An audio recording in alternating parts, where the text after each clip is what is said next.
like to call this council and committee meeting to order.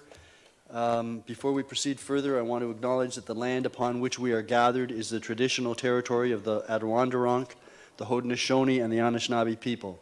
We are the beneficiaries of ancient agreements such as the Dish with One Spoon between the Anishinaabe and the Haudenosaunee, who agreed to share the abundance of the land through peace, friendship, and mutual respect.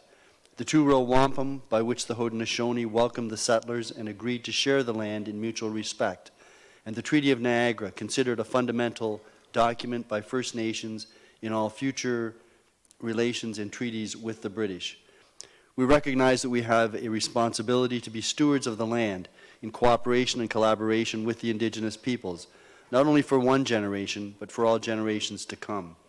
We understand that we have an obligation to learn the lessons of our history, educate ourselves about the experiences of the Indigenous people, and seek opportunities to heal the wounds that will result in reconciliation with our Indigenous sisters and brothers. Many First Nations, Métis, and Innu people live and work in Fort Erie. We stand with all Indigenous people, past and present, in promoting the wise stewardship of the lands on which we live. We have the good fortune to live in a land of such abundance, diversity, and beauty. Let us be vigilant in protecting Turtle Island. Mr. Clerk, the roll call, please. Your Worship, all members of Council are present. Thank you. There is no addendum this evening. There is only one announcement, and that is that next Monday is Remembrance Day.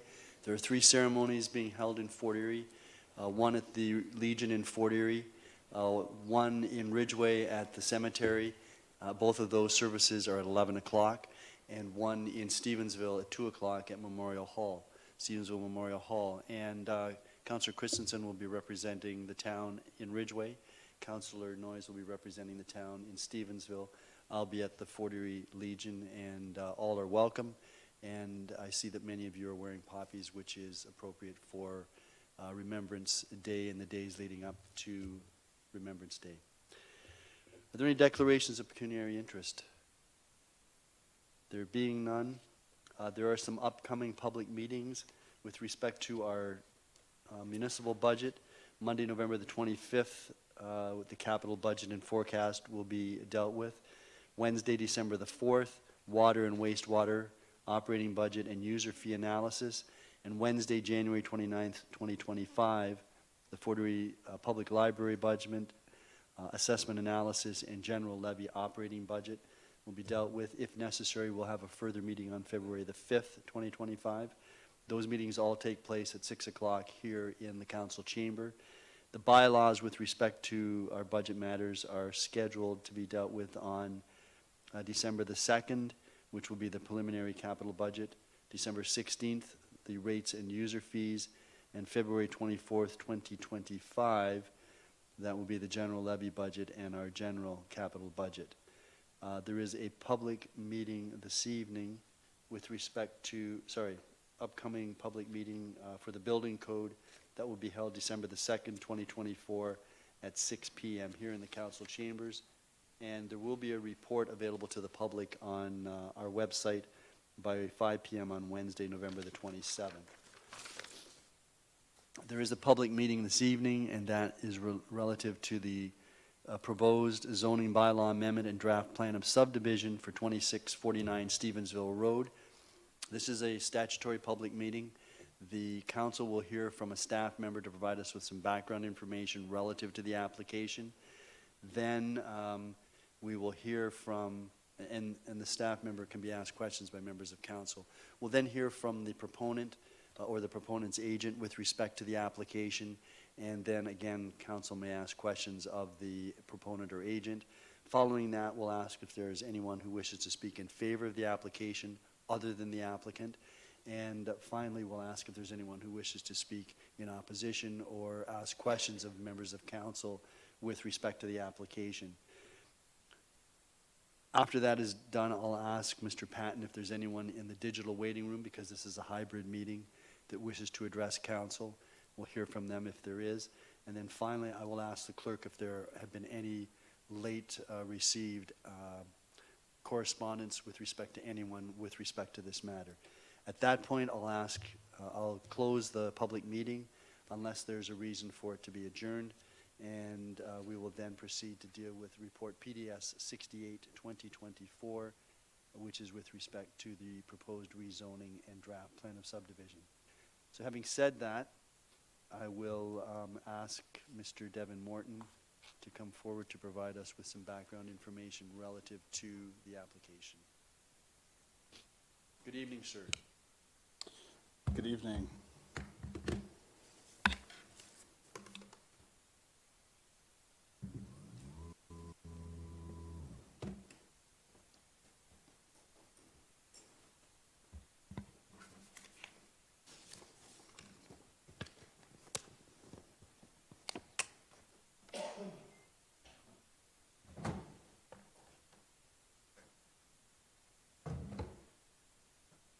That's the clicker for the,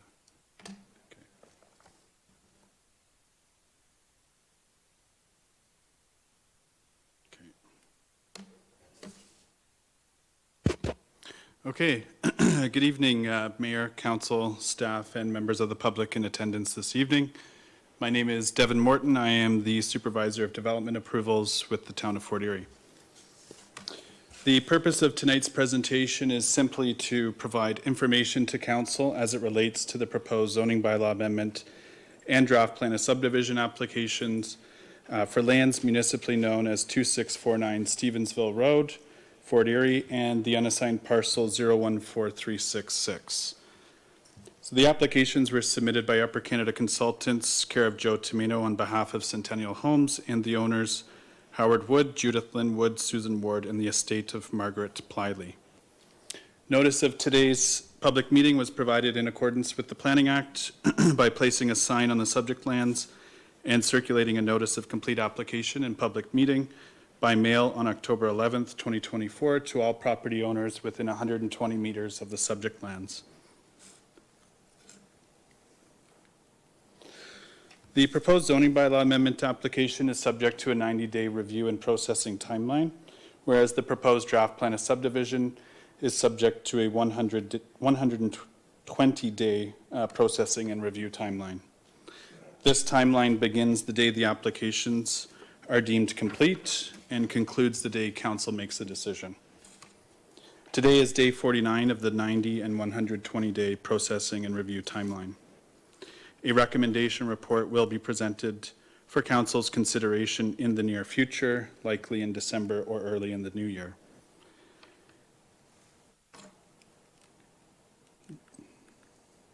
So in terms of site location, as you can see here, the subject lands are located within the Stevensville settlement area. Furthermore, the subject lands are located on the west side of Stevensville Road, north of West Main Street within the urban boundary. The subject lands are approximately 9 hectares in area and contain a single detached dwelling proposed to be demolished to accommodate a new public road and sidewalks for pedestrians. Subject lands are adjacent to the United Empire Loyalist Conservation Area and the Stevensville Mini Park. Ott Road Park is approximately 400 meters west of the subject lands, and Memory Park is located on Stevensville Road, across from the subject lands. Additionally, the Stevensville Conservation Area is located at the end of West Main Street, but is not illustrated on this slide. Existing parks and conservation areas have been marked with a white circle for reference. And directly north of the subject lands is a railway corridor illustrated by a red line that terminates in Stevensville at Winger Road. Commercial uses are located along Stevensville Road, adjacent to the subject lands. Here we have the conceptual draft plan of subdivision. As you can see, there are a total of 68 blocks proposed as follows. Blocks 1 through 48 are for single detached dwellings. Blocks 49 through 59 are proposed for street townhouse dwellings. Blocks 60 through 62 are proposed for environmental protection. Blocks 63, 64, and 66 are proposed for future development and additional lands. Block 65 is proposed as a 3-meter trail connection. Block 67 is proposed as a 30-meter railway buffer. And Block 68 is proposed as a 6-meter emergency access or multi-use trail. A new public road network, Street A, is proposed that will connect to Stevensville Road in 2 locations through a new public road located at 2649 Stevensville Road and Pearson Street via Block 68, the multi-use trail and secondary emergency access block. The new public road network is proposed with an approximate right-of-way width of 20 meters. Pearson Street has a reduced right-of-way width of only 9 meters.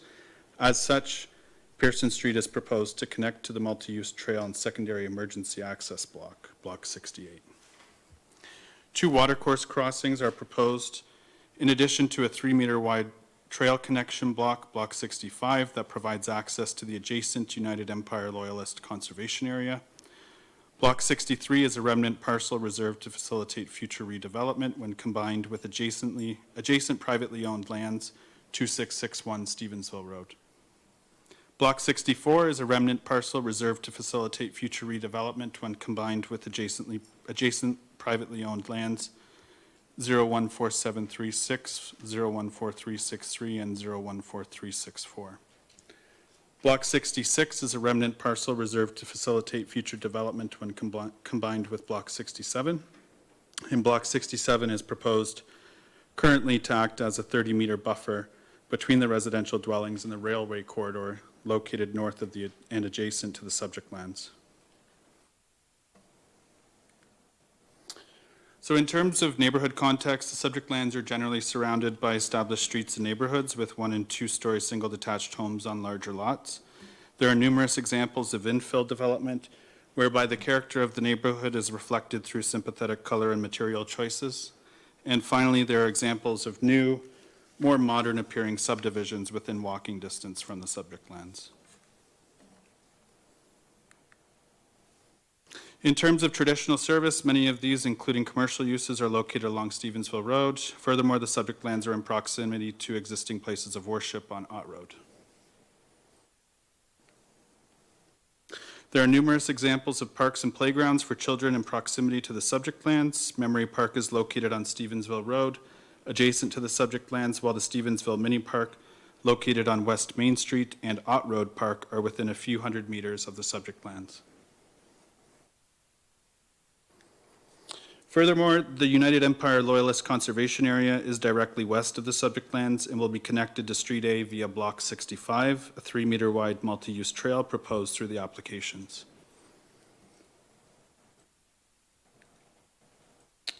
North of the subject lands is the railway corridor. According to Ontario Railway Network data, the corridor is operational. However, on a site visit in July of 2024, staff noted the corridor was unused and overgrown with vegetation, including trees. On a recent site visit in November of 2024, the railway corridor similarly appeared overgrown and unused with vegetation. To note, the applicant will be required to revise their noise study to account for the railway corridor and other stationary noise sources. So here we have a view from 2649 Stevensville Road, looking north. Here we have a view looking east from 2649 Stevensville Road, and south, and west. Similarly, I've prepared the same slide for Pearson Street, essentially the same views, save and except for the west view, which does show Pearson Street.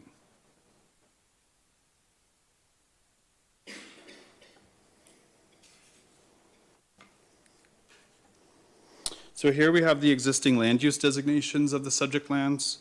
The Town of Fort Erie's official plan designates the subject lands core mixed use, medium density residential, low density residential, and environmental protection in the Stevensville secondary plan.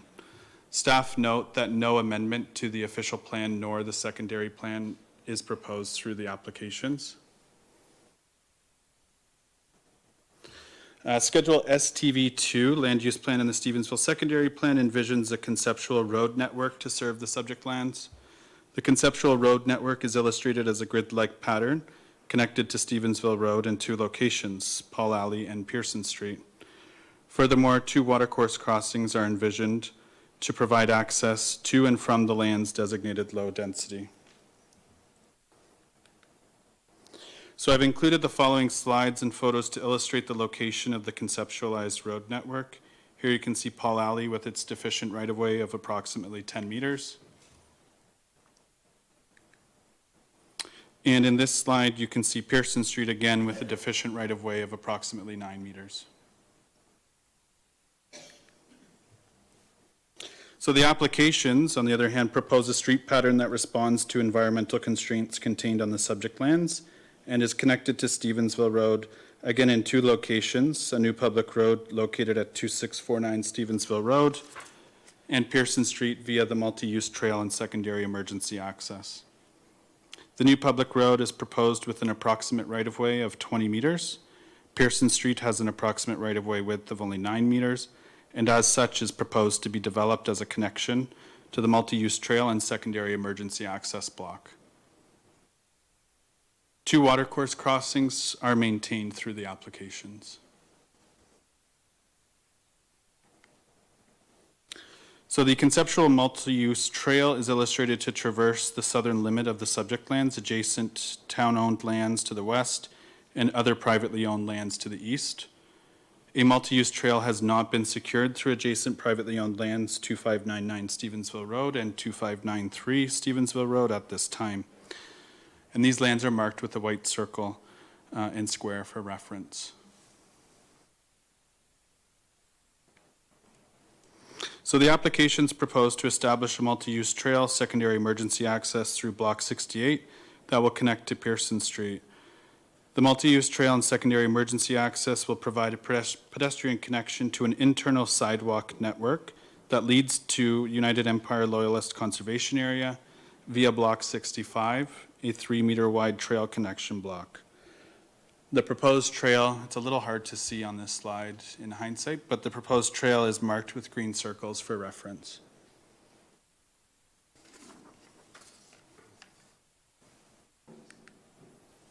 So here we have a slide of the proposed zoning for the subject lands. Subject lands are currently zoned residential 2A, R2A zone, site-specific residential multiple 1, RM1-516, hazard H zone, environmental protection zone, and core mixed CMU5 zone in the town of Fort Erie's comprehensive zoning bylaw 12990. The zoning bylaw amendment proposes to rezone the subject lands to site-specific residential multiple 1 zone, open space zone, environmental protection zone, and neighborhood development zone.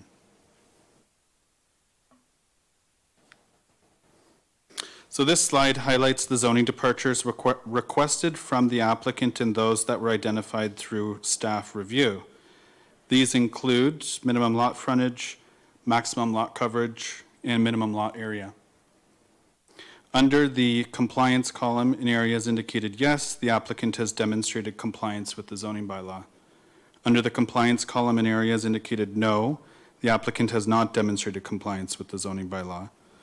Where the applicant has not demonstrated compliance with the zoning bylaw, the areas marked no, staff have distinguished between what the applicant has applied for and what staff have identified through subsequent review.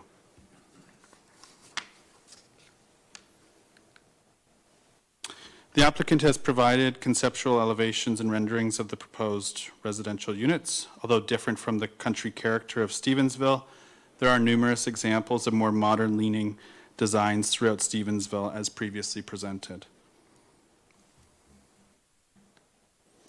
And this is an overview of the studies and reports that were submitted in support of the application. Studies and reports are available for review and inspection at any time by contacting staff assigned carriage of the file. This is confirmed in the statutory public notices provided to all landowners within 120 meters of the subject lands. So a public information open house was held on October 3rd, 2024. All property owners within 120 meters of the subject lands were notified of the meeting. Town planning staff and the agent were in attendance. Approximately 15 members of the public attended the open house. To date, staff have received 1 letter offering comments on the application. The comments relate to the impacts of the new public road and a request to secure a new residential entrance permit on the new public road, Street A. Public comments at the public information open house include tree removal, increased levels of traffic, degradation of environmental features, access being Paul Alley, and building material.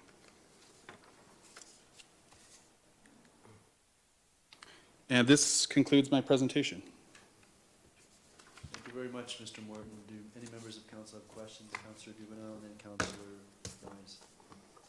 Yeah, thank you very much, Your Worship. I'm just wondering, through you, if you could go back to the slide that shows the zoning relief requested.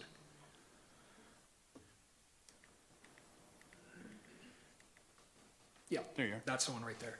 So I'm looking at this, and I was rather taken aback by the report as well. I noticed that there are several here where it says, yes, they are requesting relief. But then I noticed that there's several others where they say they are not requesting relief, but that through staff's, examination, that relief is still required, even though they haven't submitted for it. I've been on council 2 terms now, and I don't recall this ever coming up at the point of an information report. Is this something typical, or is this something that kind of got scoped out? I'm just wondering if maybe you could explain why that happened. Thank you, Your Worship, through you. I believe this is a relatively new requirement as it relates to information reports. And again, just at this time, I would stress that no decisions are being made. This is just strictly to provide information to council. These would be the departures that you would be looking at if you were to accept and approve a recommendation report. Okay. Thank you, Your Worship. Wouldn't the next question be, if they're not, if the relief isn't requested, can it be granted? Thank you, Your Worship, through you. So through the zoning review, if staff were to identify items that need relief, we would include that in the implementing bylaw that would be presented to council. That would be with the approval, I presume, of the applicant. Yep, that's correct. Councillor Noyes. Thank you, Mayor Redekop, through you to Mr. Morton. Mr. Morton, I know that there's going to be another report coming, like right after the public meeting, and some of these questions are there, but I want to ask them before the public has a chance to hear your answers. In the traffic study that was done, I know you didn't do it, the traffic study that was done, it was done in August 2022. COVID was in existence in August 2022.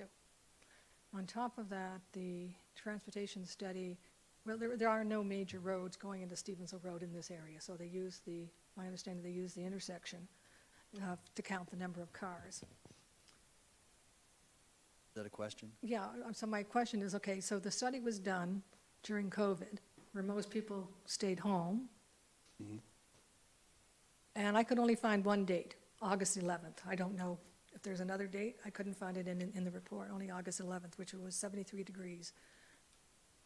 Is that a typical of a traffic report, of a transportation study, that they do it during, the data they collected in August of 2022 are relevant to 2025, 26? Thank you, Your Worship. Through you, I'm not a transportation planner, so I wouldn't be able to answer that question for you. Okay, so how would we get the answer to that?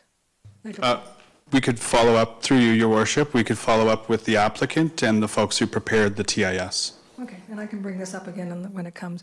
In regards to the noise, and you commented about noise on the train of that, and again, reading the report, there is no comment in regards to Safari Niagara. And I'm wondering why. Through you, Your Worship, are you asking me why that wasn't included in the noise study? Yeah. I can't answer that question either, but what I will say is through the application, we will be seeking revisions to the noise study, and that includes other stationary noise sources, likely including Safari Niagara. Okay, thank you. In regards to your description of a multi-use trail, I'm somewhat confused on that, because it looks like the multi-use trail you're referring to with the green dots are basically the road. Thank you, Your Worship, through you. So the green dots indicate a conceptualized trail. What you're looking at, though, would be the full extent of the right-of-way associated with Street A, which will accommodate sidewalks. So as you would traverse from Pearson Street, the block 68, you would connect to an internal sidewalk system that brings you along the perimeter of the subject lands to a block connecting to the adjacent conservation area. Okay, and again, looking at that, and I think there's that one lot basically that runs off, that goes into, that kind of crosses into the conservation, or the loyalist park. So a multi-use trail is basically you're walking on the sidewalk or the road? I'm just trying to get to this slide here for you. Like, to me, a trail kind of isn't the road and isn't the sidewalk. I was, through you, your worship, I was trying to get the slide back for you. Yeah, it's not a traditional trail in the sense that it goes through, you know, like a woodlot or adjacent to a wetland, but without securing access through those adjacent privately owned lands, we would effectively be creating a trail to nowhere. So this is what the applicant has brought forward in the meantime. Okay, and again, I'm not trying to argue with you, but to me, that's not a multi-use trail. Well, Councillor Noyes, you get a chance to ask questions here. And Okay. you can make comments when the report gets on the floor. Okay, I'll ask more questions later on then. Hopefully You can come ask back. questions now. Well, about the drainage, well, there's a bunch of questions that I have related to the report. Yeah. Okay, fair enough. You want me to ask them now, or you want me to wait for the If they report? relate to the application, Well, yeah, kind of relates to the yeah, they, application. of course they do. Okay. In regards to the watercourse crossings, are they tributaries or are they part of the drainage, a drainage ditch? In the report, it kind of goes both ways. Some people are calling it a tributary, some people are, the developer is calling it drainage ditch. Which, Yep, thank you, your worship. Through you, I'd have to defer to our engineering staff on that question. okay. Do we know if either one of these watercourses are considered navigable? Thank you, Chair, through you. From my site visit, I don't believe that they would be, but we can follow up and get you that information. Okay, and about a year and a half ago, this particular area, there was a Drainage Act that went through. So and that was kind of done, but then undone, that the region asked for it, and then the region pulled the application. So what is the water like on here? Like, I know there's some of the questions before were about drainage, and there's a lot of questions in the report about that, or comments made about that. It is and it isn't. It's kind of somewhat ambiguous in regards to how they're going to drain this property. Thank you, your worship, through you. So I think what you're referring to are actually policies taken directly from our official plan. And again, I'm not an engineer. I would need to defer to our engineering staff to speak to the questions about the municipal drainage. Okay, I guess I'll wait for the rest of the questions until the report comes. Thank you. Thank you. Any other members of council? Councillor Lewis? Thank you, Your Worship, and thank you for the presentation. I was wondering if you can bring the slide up that shows the conceptuals of the units. Went by quite quickly, and I may or may not have a question once it's up.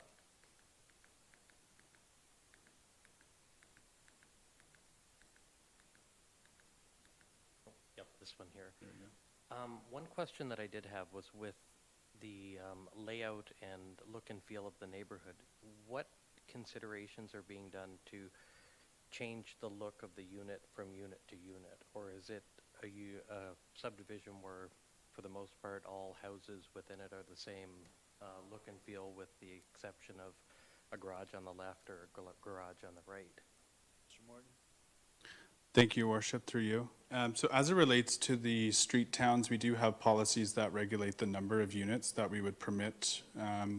But I'll be frank, beyond that, there is very little that planning staff can do to regulate building materials in the absence of an Ontario Heritage Act designation. and that is due to recent legislative changes brought to you by the province of Ontario. Thank you, and if I can continue, and I'm well aware of that, my question isn't to planning staff, it's to the developer. What is done to change the look of the units from unit to unit, or is it simply a repeat of the same pattern going through the subdivision? I bring this up for one reason. East of Burley Road in Ridgeway, we have a subdivision that's gone in that's quite modern. Okay, Councillor Lewis, you can ask a question, and that's a question you can ask the agent of the proponent as soon as Mr. Morton is done. Thank you. I'll save my question then for the mayor's suggestion. Thank you.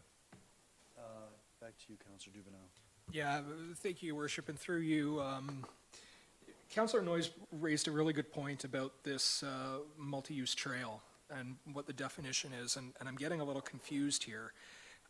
Is this a multi-use trail or is it a sidewalk? Thank you, Worship. Through you, I would say that the applicant is proposing both. So it is a multi-use trail that also uses portions of the sidewalk to connect to the adjacent conservation area. So, and if I may continue, Your Worship, how do you reconcile that? Because a sidewalk is not a multi-use trail, and bicycles are prohibited from a sidewalk. So how can you call it a multi-use trail? Thank you, Chair. Through you. So we could look at changing the definition of it. To be completely frank, that was just what was used to present the report. We could call it, I don't know, a pseudo trail or a walkway or a pathway, whatever council's will is. But I think the intent of the multi-use trail is to provide an important connection from Stevensville Road to the adjacent conservation area. And if I may continue, Your Worship. So knowing this, the secondary plan for the area did envision an actual multi-use trail. Right. So would planning staff be ensuring that the secondary plan is followed and that whatever is put in place is a multi-use system that accommodates all forms of active transportation, not just pedestrians on one type of walkway? Thank you, Chair. I can't make that guarantee through this application. It would be up to the applicant to revise their plans. What I can say is if there is no official plan amendment proposed at this time, staff's responsibility would be to ensure the intent of the official plan is followed. Okay. I'll bring up more about that during the report. Thank you, Your Worship. Right. Any other members of council? So, Mr. Morton, just on that last point, the secondary plan, which is part of the official plan, does provide for a multi-use trail. And the secondary plan, I think, also provides for 2 actual roadways in and out of this area. That's correct. And the proposal with respect to Pearson, that's not a roadway, that is an emergency access, is that what you're calling it? That's correct. So Pearson Street is an existing right-of-way with a reduced right-of-way width of 9 meters. That will connect to, I believe it's block 68, which is the proposed secondary access. We won't call it a multi-use trail, we'll call it a secondary access. Right. And to Councillor Lewis's point about the design, staff would have to have a policy passed by council regulating design of these types of things. Is that what would be necessary?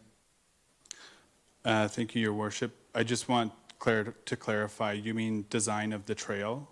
Design of the houses. No, Councillor Lewis yeah. was addressing the notion that there'll be 96 units in this proposed development, 48 townhouses, 48 single-family dwellings, and the concern is that they're not all going to look the same.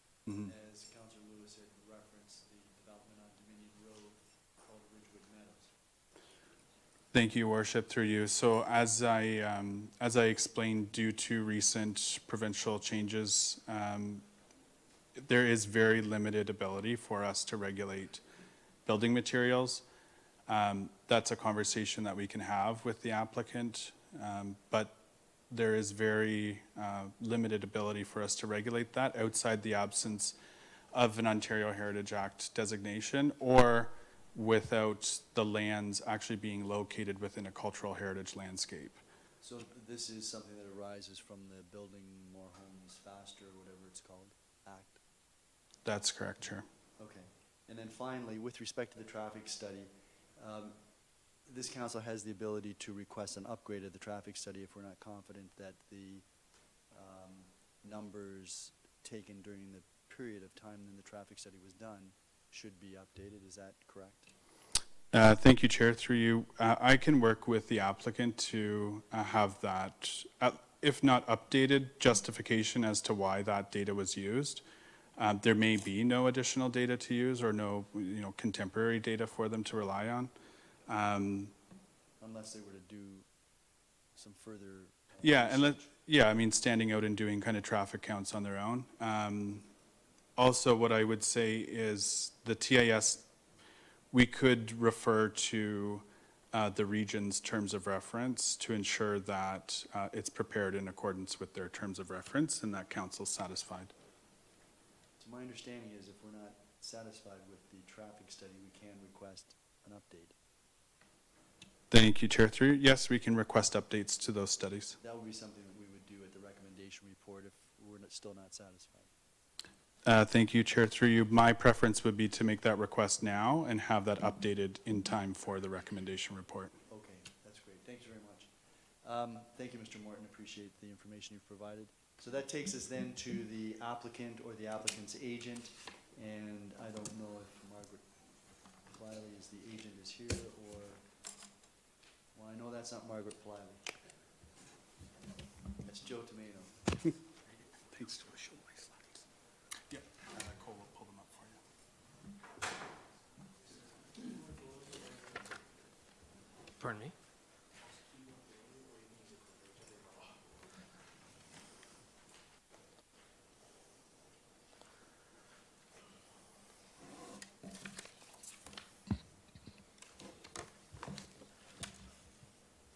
Good evening. Good evening, Your Worship and Council. My name is Joe Tomato. I'm a senior planner at Upper Canada Consultants. I'm representing Centennial Homes this evening. In attendance with me is our traffic consultant, Scott Cadden, of Paradigm Traffic Solutions. He'll be available for questions after regarding traffic, as we already know that you have some of those questions. Mr. Morton has already done a very thorough job of explaining this application through his presentation, so I don't intend to duplicate his efforts or take up too much of council's valuable time.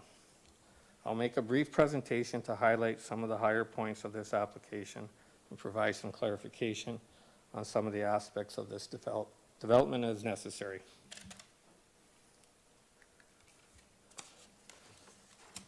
The subject lands, as you heard, the proposed subdivision is located within the Stevensville settlement area. The proposed development is on the west side of Stevensville Road.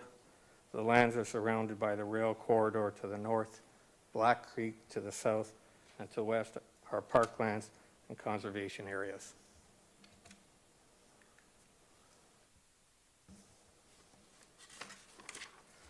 The Stevensville secondary plan designates the subject lands as low density, medium density residential, core mixed use, and environmental protection and environmental conservation. The proposed zoning bylaw amendment conforms with the land use designation set in the secondary plan. Proposed draft plan of subdivision. This currently proposed plan of subdivision. The plan includes a mixture of single detached and street townhouse dwellings integrated throughout the plan. Proposed are 48 single detached dwellings and 48 townhouse units are proposed. The plan also includes a large open space area. The open space area is the existing Black Creek water course that flows through the property. This water course will be protected from development with restrictive environmental protection zoning. A trail connection is provided from the subdivision town-owned parklands to the west.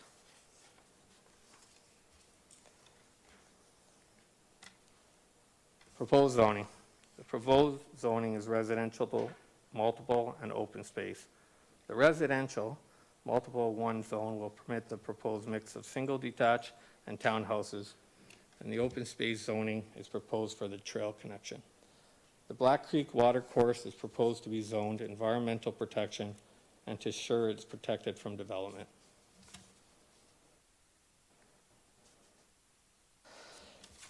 Slide 6, supporting studies. There were a number of studies that were completed and submitted with the application. These included a noise study, a traffic study, a functional servicing study, archaeological assessment, and a natural heritage assessment. The noise study concluded the adjacent railway corridor was inactive. Noise assessment concludes that development can proceed without any significant impacts. But listening to comments that we received recently, will probably require an addendum to the noise study prior to the staff recommendation report. The functional servicing study and the stormwater study assessed the capacity of the municipal sanitary and water services in this area relative to the demand from the development. The study determined that there is sufficient capacity to service this development. There was an archaeological assessment completed that found the site did not contain any significant archaeological resources. An environmental impact study was completed at the request of the town, the region, and the MPCA. The EIS concludes that the subdivision can proceed while maintaining the natural heritage system. Lastly, a traffic study was completed. The TIS confirms that the surrounding transportation network can support the development without any significant impacts on road capacity.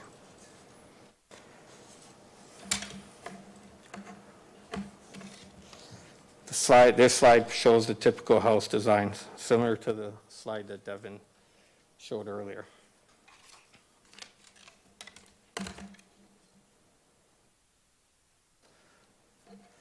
This slide concludes my presentation, but before I conclude, I wanted to touch on some of the comments that were heard at the public information meeting that you may also hear this evening. The commentary that was received was generally about two issues: traffic and environmental protections. The concern about traffic was regarding increased traffic volumes. The traffic study concluded there will be no significant impacts on the surrounding road network. Secondly, with respect to the environmental protections, the environmental impact study has been reviewed and accepted by the town's senior environmental planner. The findings of the environmental impact study confirms that the natural heritage features will be protected. That concludes my presentations. I want to thank council for their time and invite questions for myself and our traffic consultant, Scott. Thank you very much, Mr. Tomino. Do any members of council have any questions? Councillor Noyes. Thank you, through you to the presenter, Mr.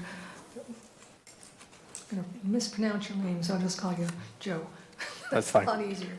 In the report, it comments on the consulting engineer, which I think, Is also Upper Canada consultant. okay.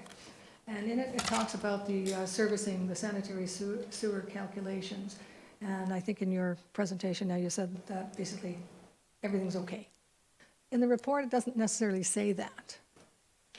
It basically says, and perhaps I'm reading more into it, the results of the analysis noted constraints at the region Stevensville sewage pumping station, and therefore that the development would contribute to additional surcharging to the local 200 millimeter sewers on Stevensville Road as a result. And then the report recommends that future wet weather flow reduction activities in the area would provide sufficient capacity to offset the increase in surcharging resulting from the proposed development. How do you know? Well, I'm not going to attempt to address our engineer's reports. I would have to get back to you on that. On the planner on the file and the functional servicing reports prepared by our in-house engineers. So I can get back to you with an answer on that. Okay, because in here it talks about an upgrade that's required for the pumping station. And you also didn't comment on the capacity of the sewage lagoons, which I know the region's not going to give you permission. I mean, there's several developments on the books. And when the capacity is reached, the capacity is reached. And if all these developments happen, one or two of these developments isn't going to get the okay because capacity is going to be reached. So what happens then? Well, if capacity reaches, I assume there would have to be upgrades if it's another subdivision down the line. I mean, I would have to get further clarification from our engineers on it, on those comments. Okay, and if I can continue, in regards to the water courses, and you have the roadways going over it, do you know, is this a drainage ditch or is this a tributary? Tributary. Okay. But I think the consulting engineers use those two words interchangeable, I think. Well, they actually argued in the report that it isn't a tributary, it's a Yeah. drainage ditch, drainage act. So how does that change what you can, how you're going to transverse the water course? Like, there's a lot of, can't, What do you mean transfer? to get over, for the road to go over the tributary or to go over the drainage ditch, isn't it different for a tributary than it is for a drainage ditch? No, I think the design of the box culvert is probably the same.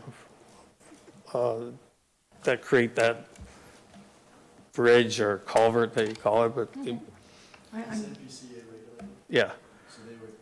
There would be NPCA permits on those culverts. Okay. I guess for right now, that's, well, you're going to talk, we talked about the traffic study, so you heard the comments about the traffic Yes, study. our traffic consultant's here to ask, if you have specific questions, you can direct them to Scott. Right. And I guess the other question is, any comment in regards to, okay, Street A is only 20 meters, right? Anticipated to be 20 meters. Standard municipal road width. Okay, but the region wants, my understanding from reading the report, the region expects any road that connects to a regional road, which Stevensville Road is, to be 26 meters.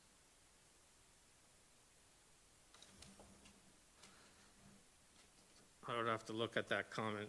Okay, it's in the report.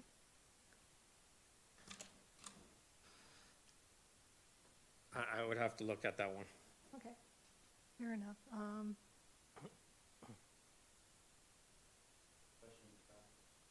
Yeah, I guess if he's coming forward, yeah. Yes, and your name, sir? My name is Scott Catton from Paradigm Transportation. Scott. Catton, C-A-T-T-O-N. Thank you. If I can continue then? You may. I guess you heard the questions in regards to the study was done in August 2022. I only saw one date, August 11th. So how many days was it done, and was it done during that period of COVID? Sure. So as part of the traffic study, we scoped the study with town staff and regional staff. As part of that scoping process, we identified the collection of new count data, and that count data was collected in August of 2022. It was collected for a typical weekday. A typical weekday in the transportation world is either a Tuesday, a Wednesday, or a Thursday. And that data is found in the report, and you've found it yourself. And through the region's review and the town's review of the traffic study, we may have comments to address and work through. But to my knowledge, we have not received any comments yet from the region. And thank you for that, but, okay, you're the traffic guy. You know there's COVID.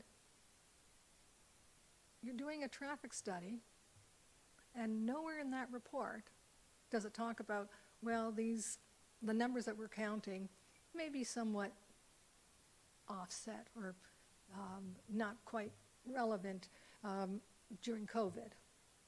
But there's not a mention of it in your traffic study that I could find. Did you mention COVID in your traffic study at all? I don't believe we did. Okay, is that a reason? As part of that, as part of scoping the study and identifying when traffic data could be collected or should be collected, that was done with the region in consultation with them. I would say up until about 2022, we were applying COVID adjustment factors, and those factors were typically determined through consultation with the various road authorities. So in this case, it would have been the Niagara Region. Okay, and I'm, again, I think you need a new traffic study. This is for questions, not comments. Don't you agree? I was gonna say no. When you get to the report, if you, when I'm you get to sorry, the I'm being report, Councillor facetious. Noyes, if you wanna ask for an update to the traffic study, you can do that then. Okay, thank you. Thank you. Any other members of council? Any other members of council? Mr. Tomato, a couple of things. Number one, you talked about the housing units are integrated, and you've got, that's what you said. There are houses, the west side of the development, and everything to the east is townhouses. They don't look integrated to me. Oh, okay. Did I misunderstand? Well, I just, they're integrated into the subdivision. They're part of the subdivision. Yeah.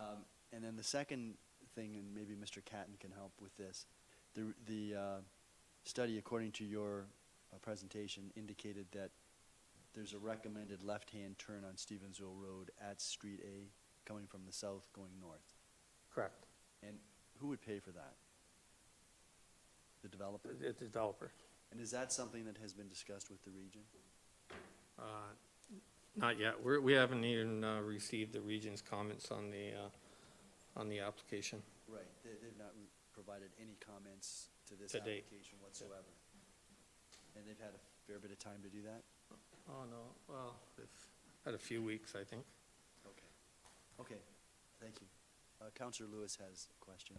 Thank you, and I didn't get my hand up quick enough. My I'm sorry. question goes back to the comment about the character of the houses and how are you building it so that each unit looks like a separate unit? Are you taking any of that into consideration? And that is my question, but the reason I ask is because of the subdivision in Ridgeway that has generated a lot of comments about repetitiveness and inconsistency in terms of the units looking different and being very repetitive. And I'm just wondering, have you taken that into consideration in the design?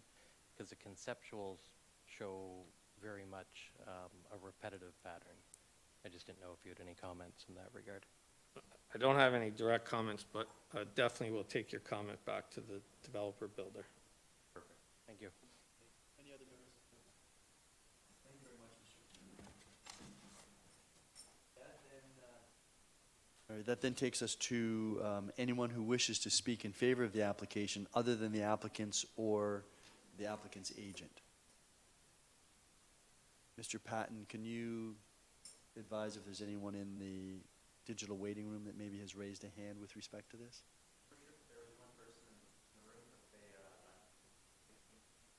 So there's no person in the room, so it's an empty room, okay. It's a virtual empty room. That then takes us to anyone who wishes to speak in opposition to the application or who has questions that they wish to raise. Ms. Rug, if you would like to come forward. I need your full name and address for the record, please.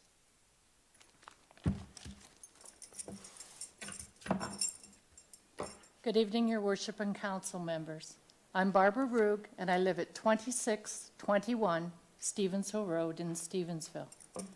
The property suggested for development at 2649 Stevensville Road and the unassigned parcel, what we call the back 40, backs onto my mother and my properties between Paul Alley and Pearson Street.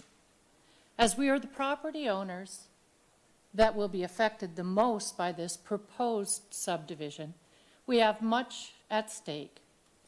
I do feel that the public at large will also be greatly affected, and I'm not only speaking for my family, but the public also, as problems will arise for all residents of Stevensville, Ridgeway, Crystal Beach, and Fort Erie who travel this regional road through Stevensville. My concerns are more community-based than personal. I've resigned myself to the fact that the development of approximately 100 or more dwellings in my backyard, which I feel will help destroy the quiet village of Stevensville, but also cause much congestion and problems entering and exiting Stevensville Road. The additional traffic on Stevensville Road from all the building in Ridgeway and Crystal Beach has already made exiting my driveway and for my tenants exiting theirs next door near impossible at times. A few weeks ago, when the traffic was rerouted from the QEW through Stevensville, many delays resulted. My daughter, who also lives on Stevensville Road, waited 12 minutes to exit her driveway. I wonder how many additional traffic there will be when and if the vacant subdivision homes in Ridgeway, like Royal Ridge, the old Birdie Senior Lands, the new Dominion Towers development, Moore, and Crystal Beach, are ever completed and sold.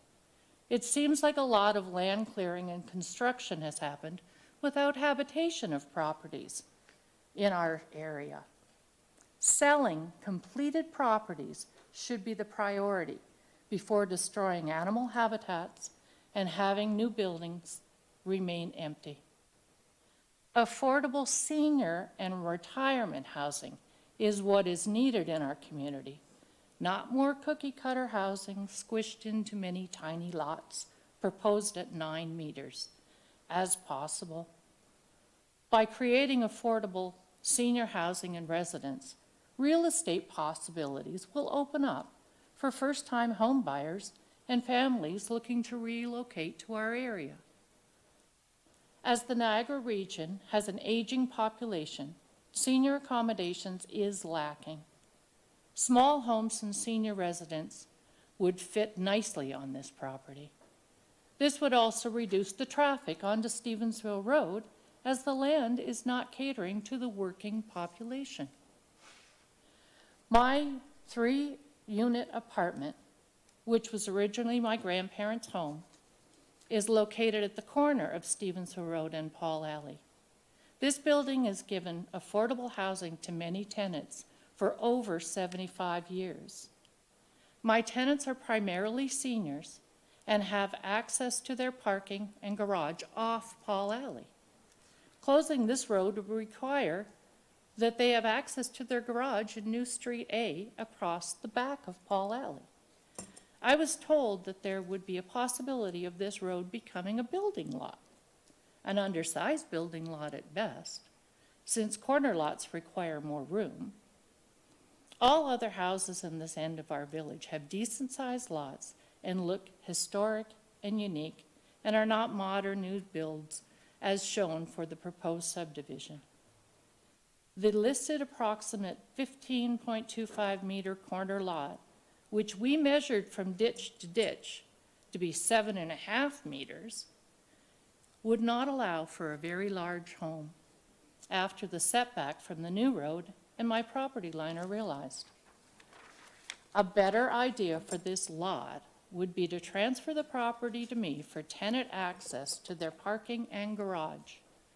I would plant natural trees on 2/3 of the property, replacing some of the bird and necessary insect homes, which would be eliminated due to the clearing of the proposed building acreage, and use the remaining for tenant parking.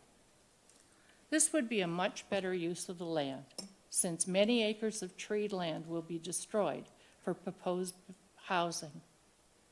The disruption of that primary senior tenants will experience from the proposed building process and the traffic creation now and forever is not ideal. Buffers from noise, dirt, vibrations, and traffic destruction will have to be provided by the developer. Water drainage from the new road onto my property is also a concern, as the north end of this has always held water from Paul Alley. Many other precautions will have to be discussed directly with the developer. Fencing will be required to delineate from the new road, my property, and the subdivision dweller's property, and the emergency lane. Also, Block 64, which touches my property, as listed on the map provided by the town, as future development, should be changed to open space, as it is only bordered by the emergency lane and my land. The major problem for this proposed subdivision is one exit for approximately 200 vehicles or more. If there was an accident or blockage at the one and only exit, the residents would be trapped. I understand that there's to be the emergency route onto Pearson Street, but its exit is at the mouth of Street A. This emergency lane is to be used for fire, ambulance, and police with gated access. Personal vehicle usage is not allowed. The exit for this lane is at the mouth of the new street. Moving this exit access further along Street A would be more logical. But the most optimal solution would be to create an additional exit or entry through the United Empire Loyalist and Ott Road Parks on land that was donated to the town from my great-uncle. This would also reduce the amount of traffic using Stevensville Road, approximately 66 feet or 22 meters of parkland becoming a road at the north end of these properties, which total 21.94 hectares, would make it easier for any proposed subdivision dweller who works in Welland, Port Colborne, Niagara Falls areas. The regional study, from what I heard tonight, doesn't seem to have been very concise. I had asked Mr. McDermott if there has been a study done, but I had not heard a reply yet. There are many people who have looked for alternate routes to the QEW other than Stevensville Road due to the existing traffic. Thankfully, we still have a stoplight at the corner of Stevensville Road and Main Streets. Years ago, the region suggested the light be eliminated. Turning onto Main Street can be a problem, causing long waits and pedestrian danger with vehicles passing on the shoulder. Widening the road is impossible as businesses occupied 3 of the 4 corners. The addition of the stoplight in Snyder has been more of a hindrance than a benefit. Congestion of vehicles entering town have made crossing the street very difficult. Our road is an accident waiting to happen, and many have. I've personally experienced how life-changing an accident on Stevensville Road or anywhere can be. My father was hit by a car on this road and spent the remainder of his life physically and mentally limited due to shattered legs and a severe brain injury. His and our lives were never the same. More traffic will increase the likelihood of more accidents. The unobserved speed limit on Stevens Road is also a problem. Many newcomers and lifelong residents have commented on the addition of the proposed subdivision as changing the nice, quaint village that they moved into or been raised in.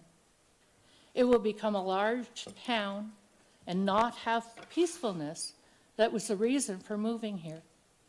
The wildlife will have to move from their habitats, likely to the parklands, could become dangerous for adults and children who use a small portion of those parks.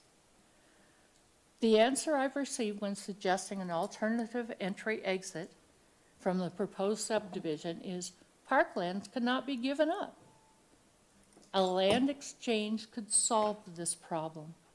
The developer could exchange adjacent land for accessibility to Ott and Fox roads. I was also told that the park space was offered to the town, but refused by the town as we have enough parks in Stevensville.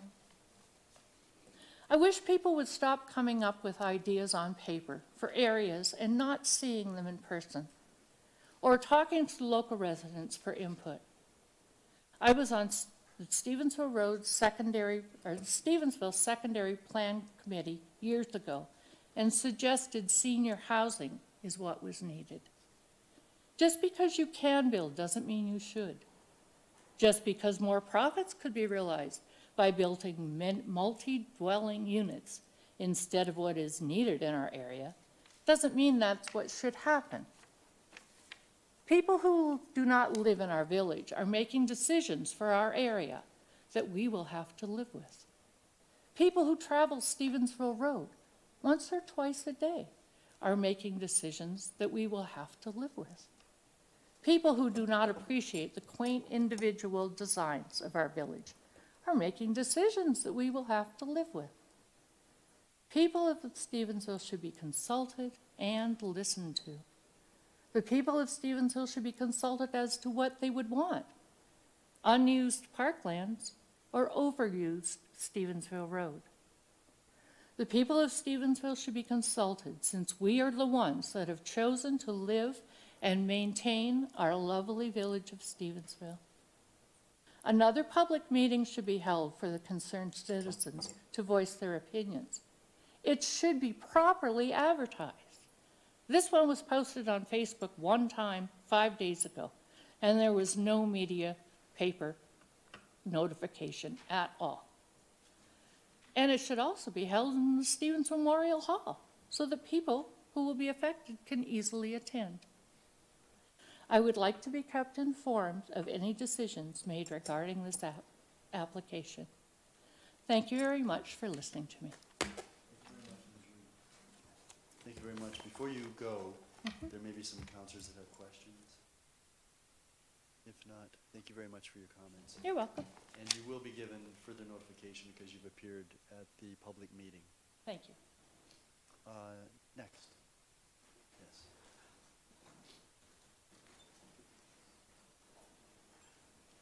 Good evening. Good evening. My name is Debbie Kent, and I reside at 2631 Stevensville Road as a tenant of Barb Rugg. I am very much opposed to this subdivision in question because of the loss we will all be facing. Not only the loss of our privacy in our own backyard, but the loss of our wildlife. My granddaughter and I roam back there all year round. She loves identifying the different tracks and collecting the pine cones and leaves to make different crafts and such. To sit on my own front porch and watch the different birds, deer, and rabbits come out of that bush, along with the occasional skunk, possum, and raccoon, but it's simply amazing and beautiful. We would be losing the quietness of our quaint village. The traffic will be horrendous, which we all know Stevensville Road can be bad on a good day. I also agree with Barb, if this does take place, that having an exit on Ott Road would help alleviate the congestion on Stevensville Road. We are being told that rentals should be more controlled so that single parents and seniors can afford. The houses on Dominion Road are going as high as $45,000 per month. Is that affordable to the average income? No. Please reconsider the amount of the houses, the congestion, and the affordability to the people of our community, mainly our seniors. Thank you. Thank you very much, Ms. Kent. Do any members of council have any questions before you go? No? Thank you very much. Thank you. Anyone else who wishes to address council or speak in opposition, please come forward, ma'am. Good evening. I don't have anything prepared, but my name is Juliette Angela Boulay. I reside at 3737 West Main Street. So I'm right across from the Stevensville Grocery.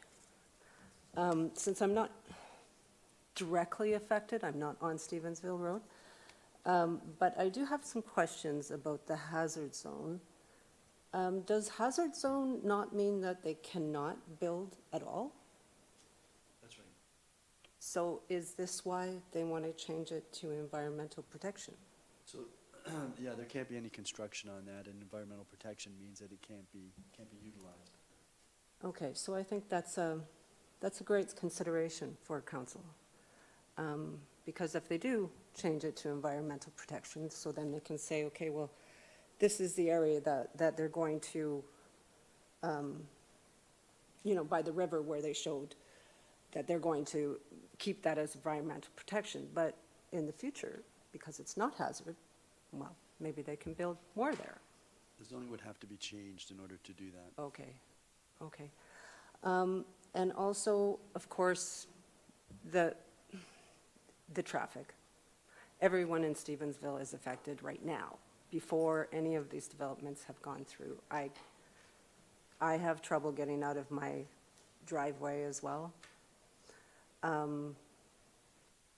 And the traffic report, he said, was done during the weekday, right? So he said Tuesday, Wednesday, Thursday. That's not taking into account the hundreds, thousands of tourists coming through that area on a Saturday and a Sunday. They're parking everywhere like ants. It's crazy. And this town cannot support that without obviously some kind of parking lots or something else built, and traffic lights. And who's going to pay for that? Or the developer's going to pay for that? Or is the town and the property tax owners, us, are we going to have to pay for that? The third concern that I have is what this Councillor for Ward 6 had mentioned about the drainage. That was not quite clear, and if there is flooding, would that not affect the houses and the insurance rates for all of us in Stevensville? I think there is more needed to clarify of those drainage and the flooding risks and where that affects everybody, right? That's all I have to say. Thank you very much, Ms. Boulay. Do any members of council have any questions? Thank you very much for your comments. Thank you. Is there anyone else who wishes to address council with respect to this matter? Mr. Patton, is there anyone in the empty digital waiting room now? Okay, so it's still empty. Mr. Todd, have we received any late communications with respect to this matter? Yes, Your Worship. Staff received written comments from Caroline Rug at 2653 Stevensville Road. These comments have been forwarded to council and planning staff to be considered and included in a future staff report. Okay. If there are no other individuals who wish to address council, then I'm going to declare this public meeting closed. And we're going to move to the information report, PDS. Where is it? PDS 68, 2024. Covered over by my writing. Councillor Dubanow, you're moving it? Okay, excuse me, that report is on the floor then for comments. Councillor Dubanow. Yeah, thank you, Your Worship. Yeah, I'll share some general thoughts about the information report. I kind of highlighted a little earlier during the presentation about, was a little surprised about some of the zoning requests and how they hadn't been hashed out. I'm sure they will be at the point of a recommendation report stage. It just, it makes me wonder because I haven't seen something like that before. So I'm really curious how that came about, and I'm sure we'll sort it out. My feeling towards this is more technical in nature. I'm a little concerned about the multi-use path, and I know that there was some comments earlier from staff regarding how it would be a path to nowhere. But you know, we're as councillors here, I tell everyone, we're not planning for 2 or 3 or 4 years ahead. We're planning for 20, 30, 40 years ahead. And a good example is when Garrison Village went in my end of town in Ward 2, they actually had built a path out to a forest, and it dead-ended at the forest. And the reason they did that is because they knew in the future there would be an opportunity to create a stormwater management pond there. And we ended up connecting that 25 years after the subdivision went into a beautiful pathway, which the residents love, because we had the foresight to actually put that in and not assume that it's just going to dead end. So for me, having that multi-use trail, which is part of the secondary plan, whether they do a proper asphalt instead of a concrete sidewalk, one way or another, that's kind of a deal breaker for me if that's not accommodated, because the active transportation under trail system is very important.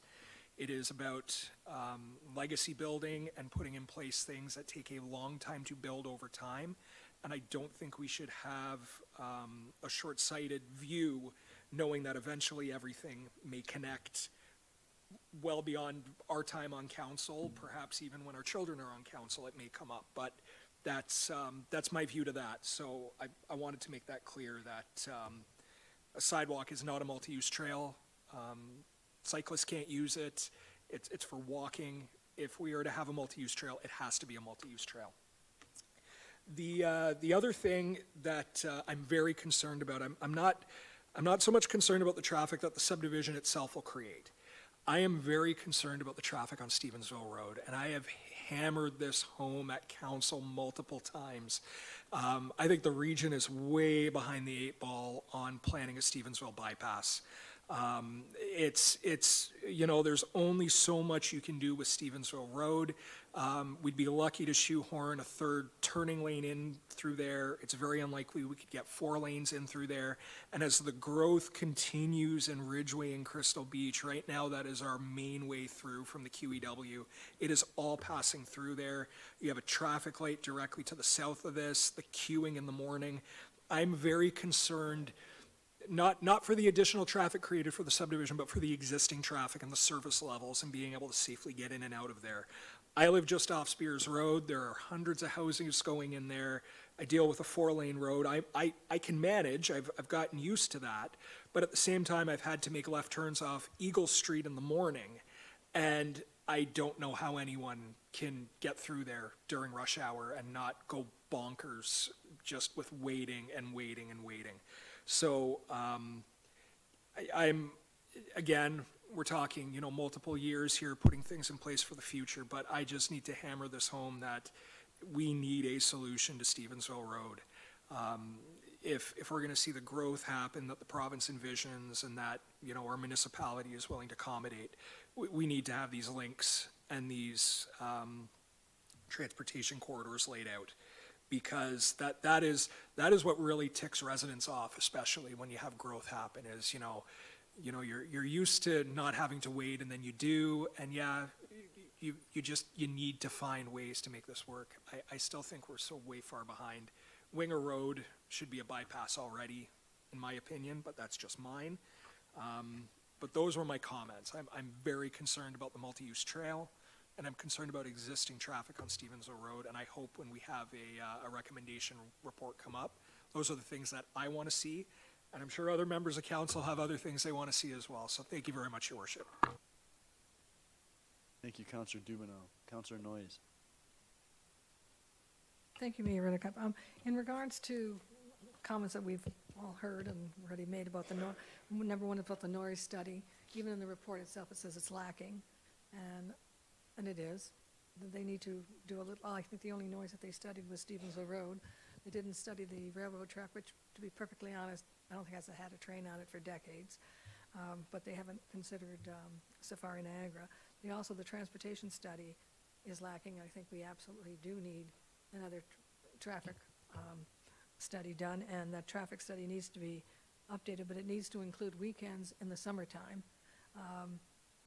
And particularly a holiday weekend. And I think that should be a requirement before this thing moves forward, that we have that information.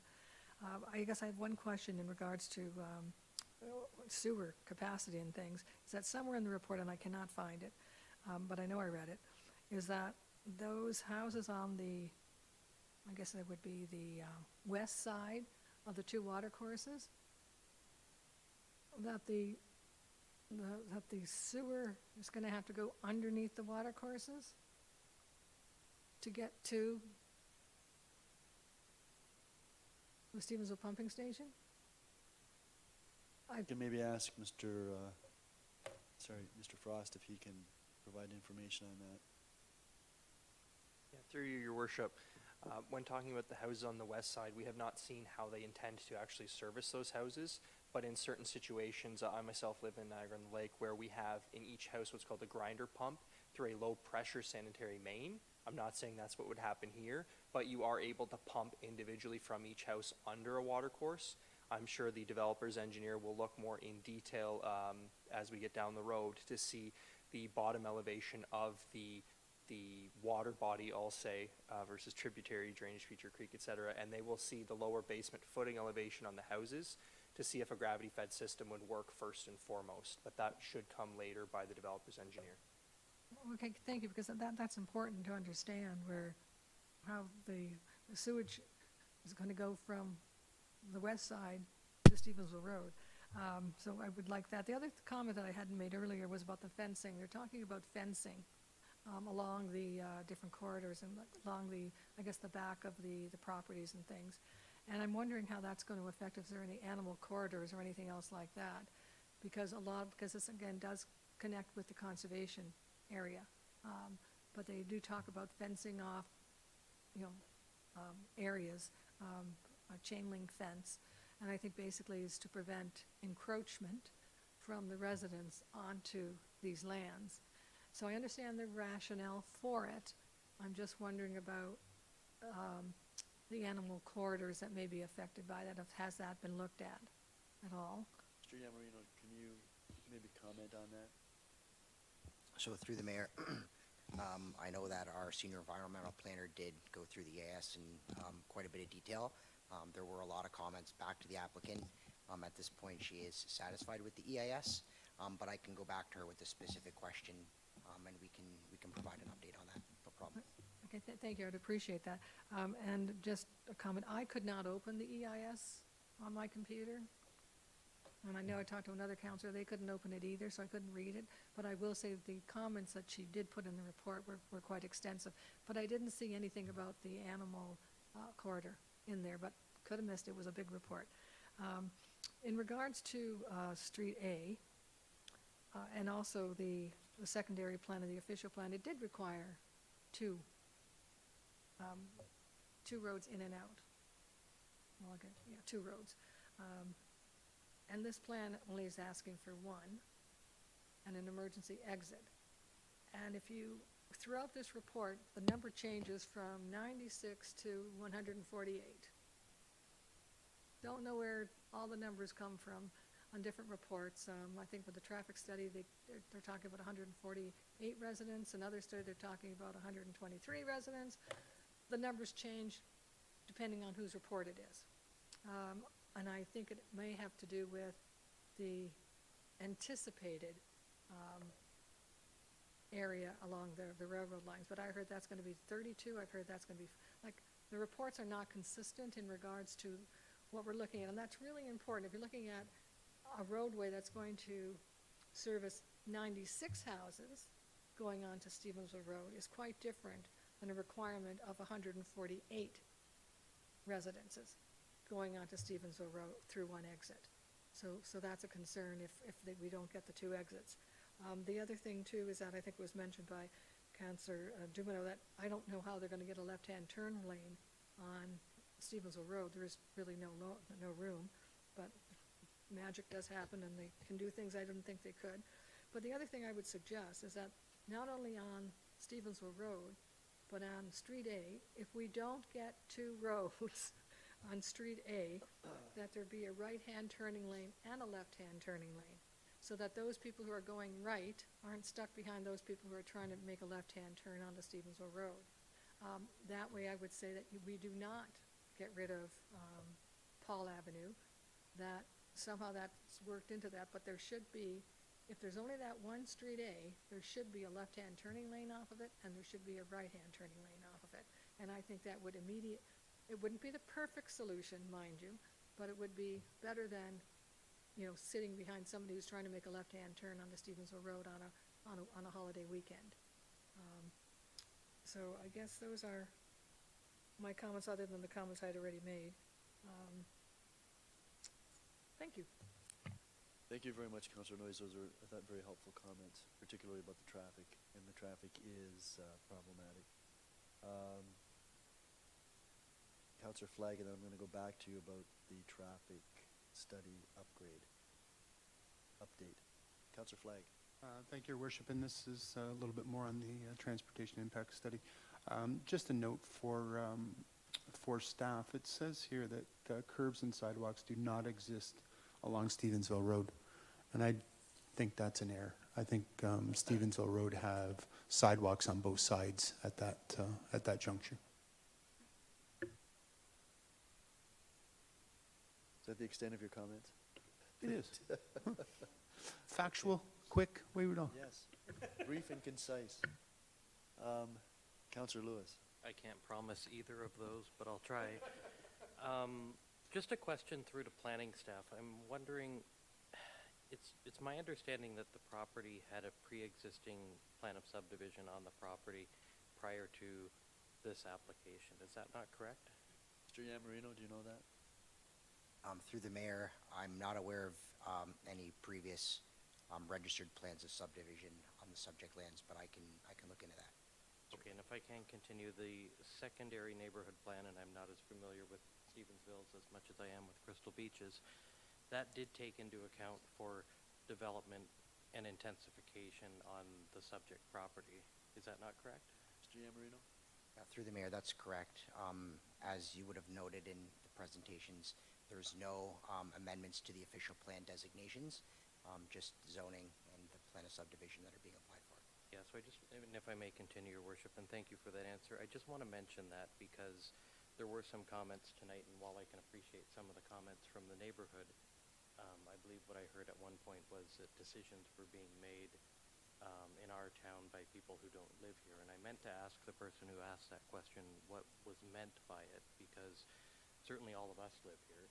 A number of our staff live here, and I think the context of that was probably directed at the province in terms of the recent changes in legislation that speak to some of the concerns that we can't address in terms of look and feel and architectural control over subdivisions that are not in heritage areas.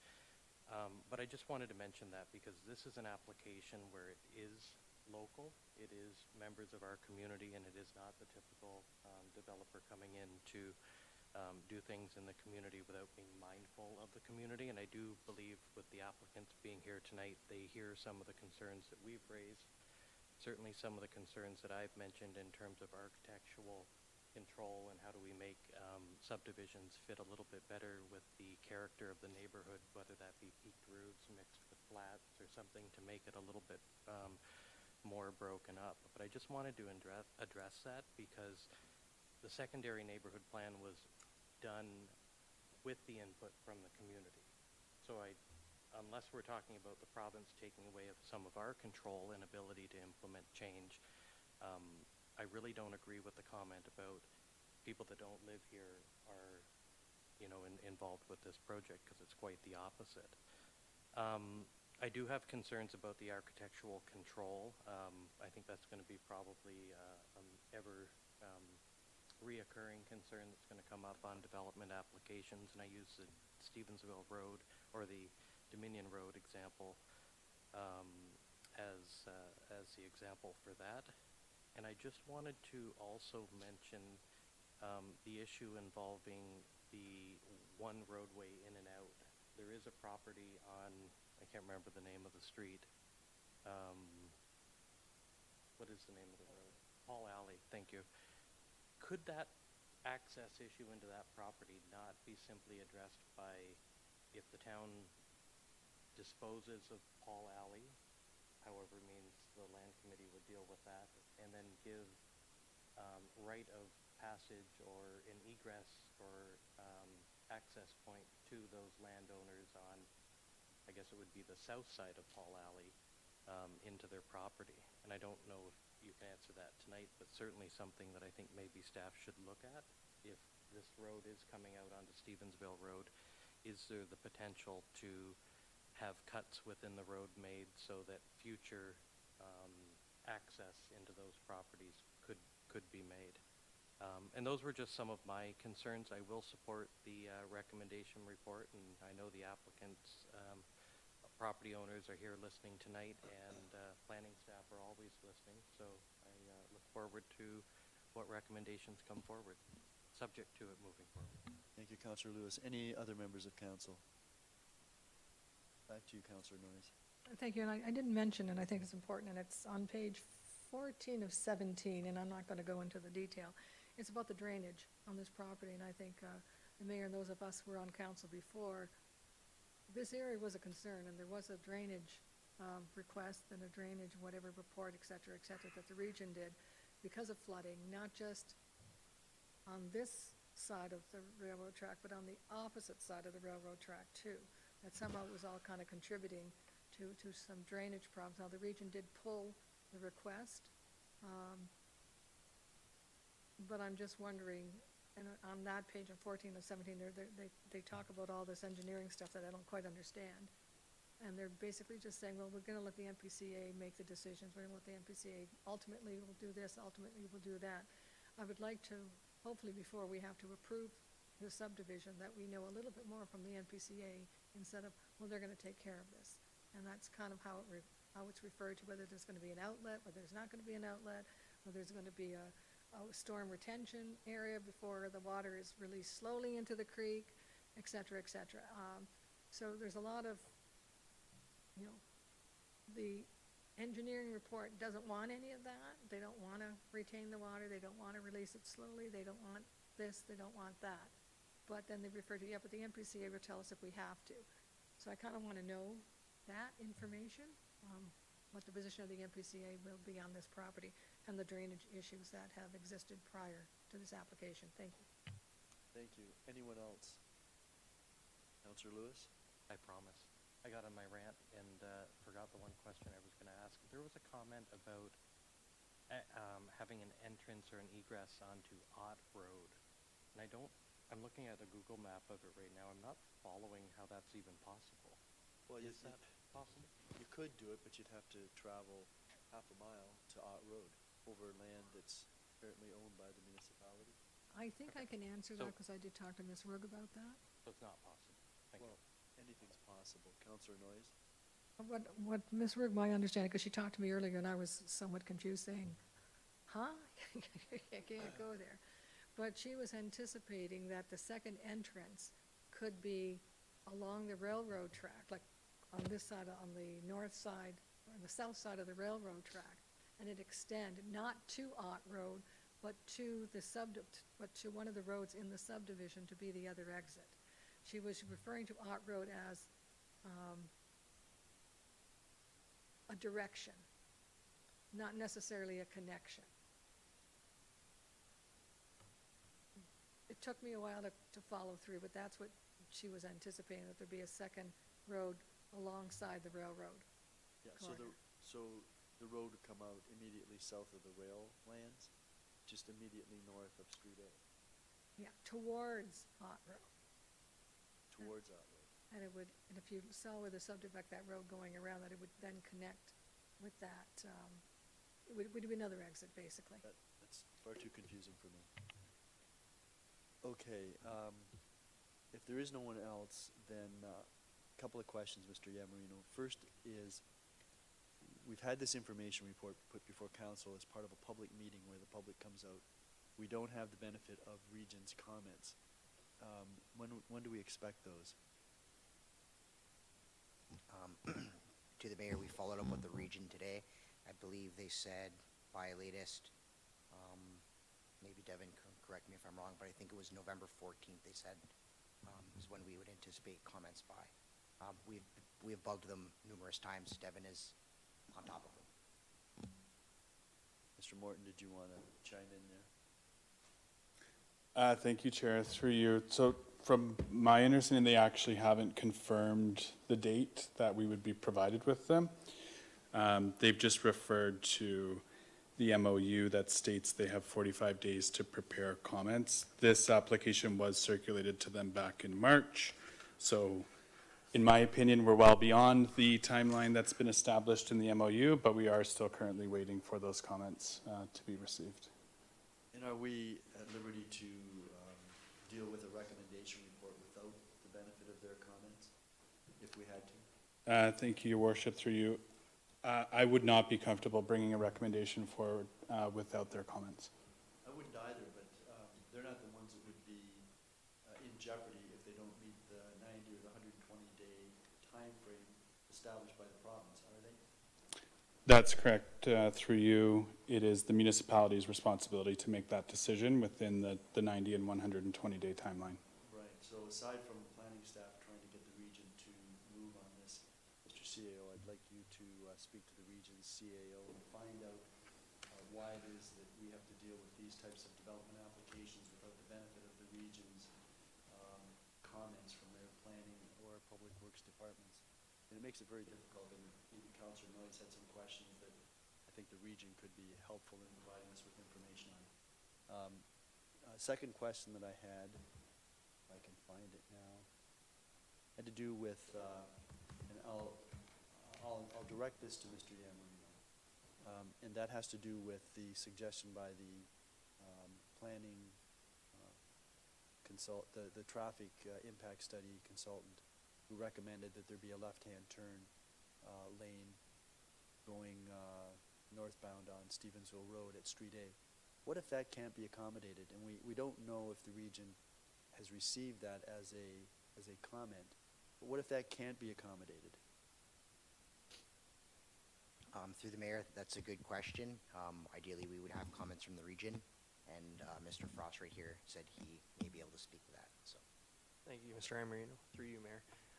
Having worked extensively in a former life with the Niagara Region's Transportation Impact Study Guidelines as a professional traffic operations engineer for 14 years of my career, in the region's guidelines, as part of a complete submission, any geometric improvement that is recommended should be supported by a functional plan demonstrating that it is feasible for construction. We have not seen that in the TIS submission. And just another note, I'd like to state that staff at the town did not request a TIS as part of this application. That was driven from the region. So I would just caution council that if we are asking for an updated TIS, we had the opportunity as staff, and we did not feel that it was required. I'd just like to highlight that. Well, that's quite an admission. I mean, we, for anybody familiar with Stevensville Road, would have similar sentiments as those expressed by Councillor Dubanow, I should think. And so for us not to ask for a TIS on this particular development, I think that's startling. Councillor Noyes? Thank you, Mayor Redekop. Just a comment on that. In the report, it talks a little bit about that, but it's kind of like very, well, it's not our road. We'll let the region. It wasn't that we didn't think one was, I didn't get it from the report that the town staff didn't think it was necessary, but that we weren't in the position to request it because it was a regional road. I think those two are quite different than saying we didn't think it was needed, as opposed to we don't think we're the ones who should be doing it. And Because it's not a municipal road, it's a regional road. yeah, so I would like some clarification if the staff didn't think it was necessary or didn't think that it was their decision to make, but it should be the region's decision. We can get that cleared up at the recommendation report stage. Yeah, if I may just add, it's exactly that as the local municipality, we don't have jurisdiction over the regional road, so we understood that if we're asking for one, the recommendations that would come from a TIS would really only dictate left turn lanes or traffic control along Stevensville Road. So we felt the benefit of a TIS to our road network being Street A and Paul Alley would not receive any substantial results, knowing we talked with the region at the time, and the region would be recommending one to look after the interests of Stevensville. So, without being argumentative, part of the problem is that there are other roads that enter onto Stevensville Road, like Eagle Street, as an example, which will be affected by any change in traffic. And so, I don't know whether we should be seeking updated information with respect to that, whether we should ask the region to do that, whether the region would ask for that whenever they do their comments. But Mr. Morton, you've indicated that this would be the time, if we want more traffic information, this would be the time to do it. Yeah, thank you, Chair. I think that would be required in order to bring a positive recommendation report forward. We'd be looking for that update. And what should we be asking for? In terms of updates to the TIS? Just more recent data with Yeah, respect to traffic flows? Yeah, thank you. We could ask for additional updates in terms of the data. If they have something that's more relevant, maybe 2023, 2024. And I believe Councillor Noyes had suggested that the TIS be updated to reflect Saturday weekend in the summer, to paraphrase from what you had said. But yeah, there were some updates that we could make to, request the applicant make to their TIS. Okay. Councillor Noyes, I'm going to go back to you in case you want to do that. I will make that recommendation, that we do an updated, a request that the region do an update. It's the region that has to do it, right? an updated Well- traffic impact study? Somebody's gonna have to do it, whether it's the town or the Okay, region, but- is gonna ask the consultant to do that. Yes. So is that should be in the form of an amendment to the recommendation then, that there be a update to the traffic impact study? And that'd be done in the summer, on a weekend. I don't see how that's gonna be possible, for us to be able to deal with a recommendation report by the middle of December. Right. I guess we can anticipate, based on the traffic that perhaps is going through, if there's any other traffic study that's been done further down the road, down Gorham or whatever, some of that information may be valuable, because they're probably coming off the Queen Elizabeth and going that direction. I don't know how you're gonna do it. This traffic study should never have been, this traffic study should have, it was done in 2022. Whoever did it knew it was during COVID. They should have known that the results would not be accurate, and they have had 2 years. Well, I think in To think about fairness, when we're in the middle of COVID, I don't know that we knew when it was going to end, and I think if people wanted to move forward with a plan, they moved forward with a plan. No, Having done that, that doesn't mean that we can't request data and analysis with respect to traffic flows now. So that's what you're asking for. You know, but the comment I was trying, yes, that's what I'm asking for, but the comment I was making, they've had 2 years since COVID has been over to think, okay, now we can get a more accurate data. They could have done that without being asked. And the region may very well, when they make their comments, whenever we receive them, they may very well have comments with respect to the timeliness of that traffic study. Okay, thank you. So we have an amendment on the floor to the recommendations, and that amendment is that we request an updated traffic impact study, take into account more recent traffic flow data. That sound? And I believe, Councillor Noyes, you wanted something to reflect the weekend. Well, you can take care of that. I don't think we. Yeah, I don't think we want to be telling you everything that should go in it, but that's the general drift. Okay? To the amendment? Yeah, question to the amendment. So that is a traffic study using existing traffic data that's already been collected. This isn't starting the study over again, or it is starting the study over again? It's updating the It's updating. traffic data. So what we had from 2022 doesn't help. So they're going to have to redo the We have to traffic do some more study, traffic counts. and it's not going to include the peak season that you're concerned about. So I'm just wondering, what more are we going to know from this if we're not looking? Like, we can't wait until summer, because the applicant has a time frame in which we need to act on. So what are we going to know more than we already know right now?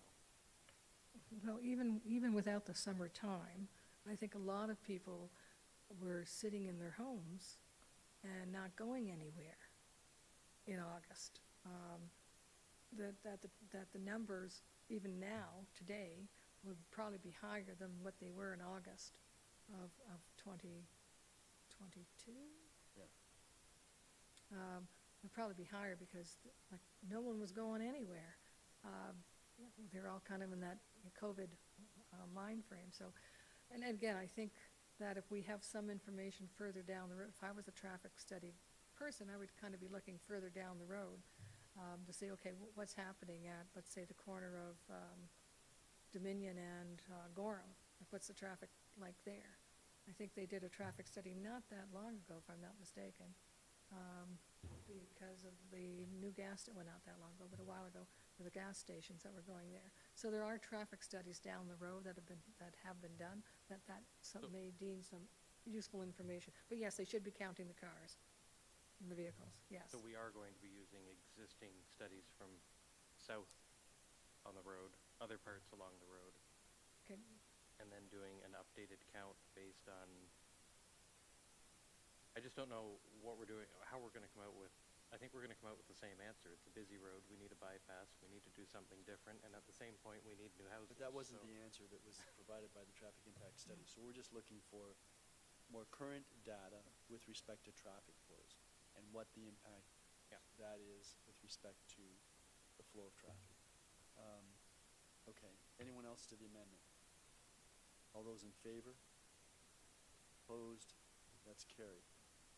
Anything further with respect to the report? Councillor Dubanow.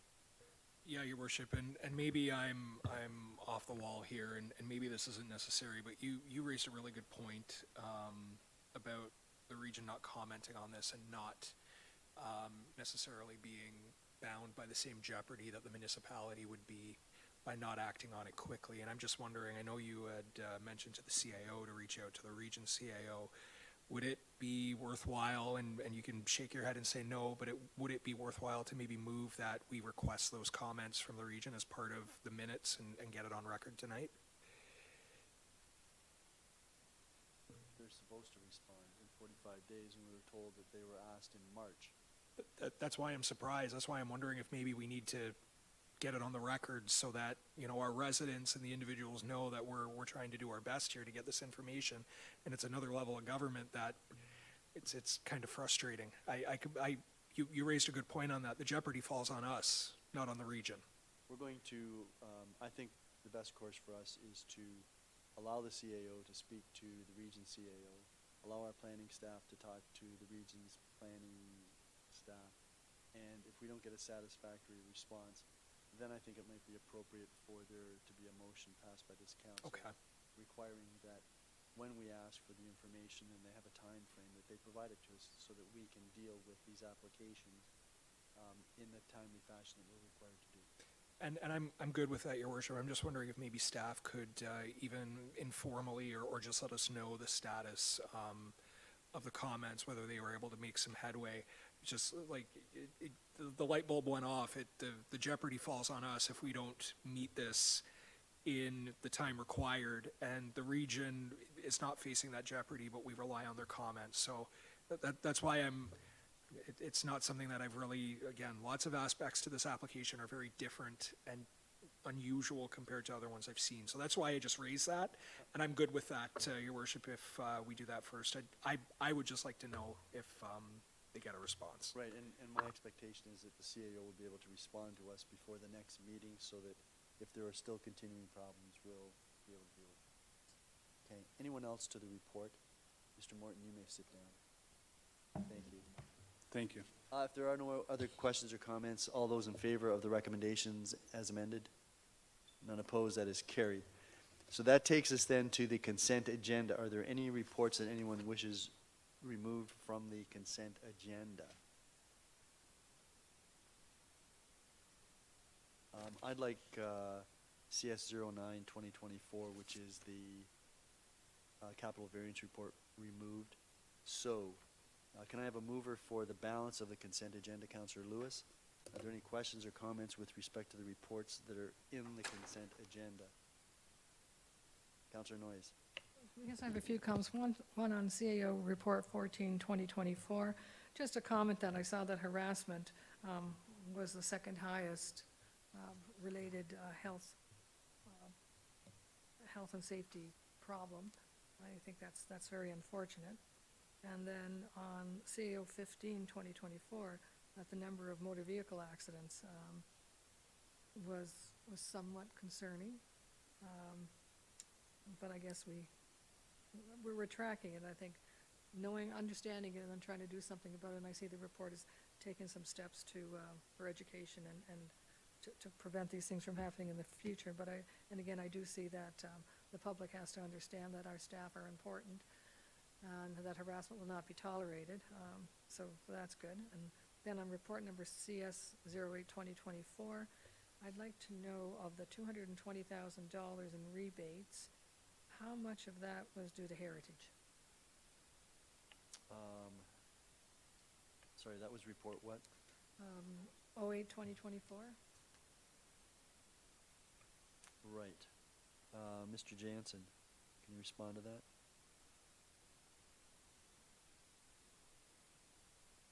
Should be on the appendix, I would presume. On page 2 or 3. Okay, I'm getting there now. You're referring to the table under section 7? Yeah. And which portion of what year? Well, it says the 2024 budget for the tax adjustment and write-offs, including Heritage and charitable rebate programs, is $220,000. I'm just wondering how much of that 220,000 was due to Heritage? Yeah, actually, that's supplemental information just to give context to the overall financial status for the year for that budget. Those amounts aren't really subject to this report. I'd have to go and I could give you that information, but those amounts aren't part of what's being added through this report. Okay, fair enough. I would like that information at some point. Just curious. Thank you. Goodbye. Any other questions or comments?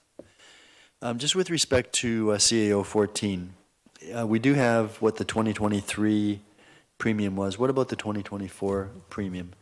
Is that something that you'd be aware of, Mr. Jansen? I see the CAOs temporarily left the council chamber. And can you direct me to that page as well? So CAO 14. And the premium on page, it's paragraph 7 on page 7. It says what our premium was for 2023 based on so much per thousand.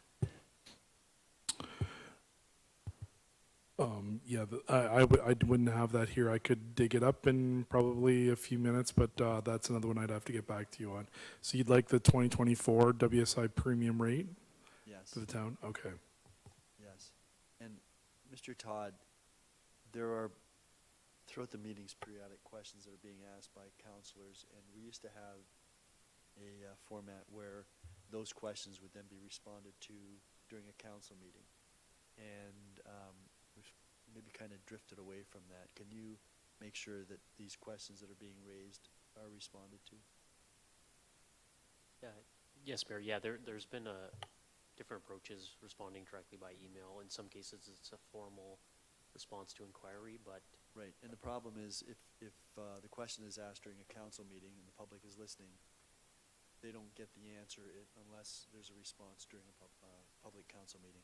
understood. Okay, and I had, okay, are there any other questions or comments? If not, all those in favor of the consent agenda as amended? That is carried. So can I have CS 09-2024 put on the floor, please? Councillor Dubanow.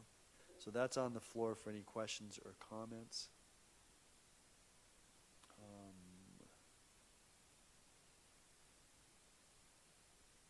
So, are there any questions or comments?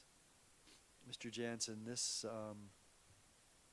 report has schedules, and the one shows the various projects and the status of those various projects and how much money is left. And I see that some of them, which are being closed out with no money having been spent, have been repurposed someplace else under another project. Is that correct?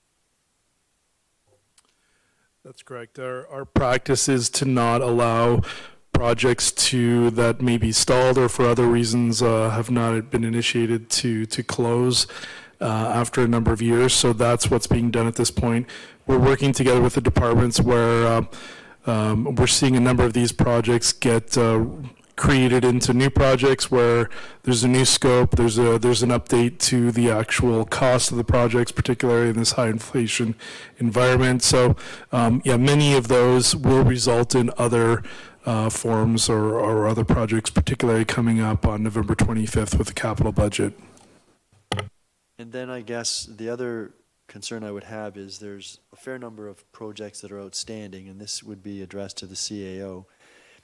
Are we budgeting for too many projects, too many in the sense that the staff cannot process them all?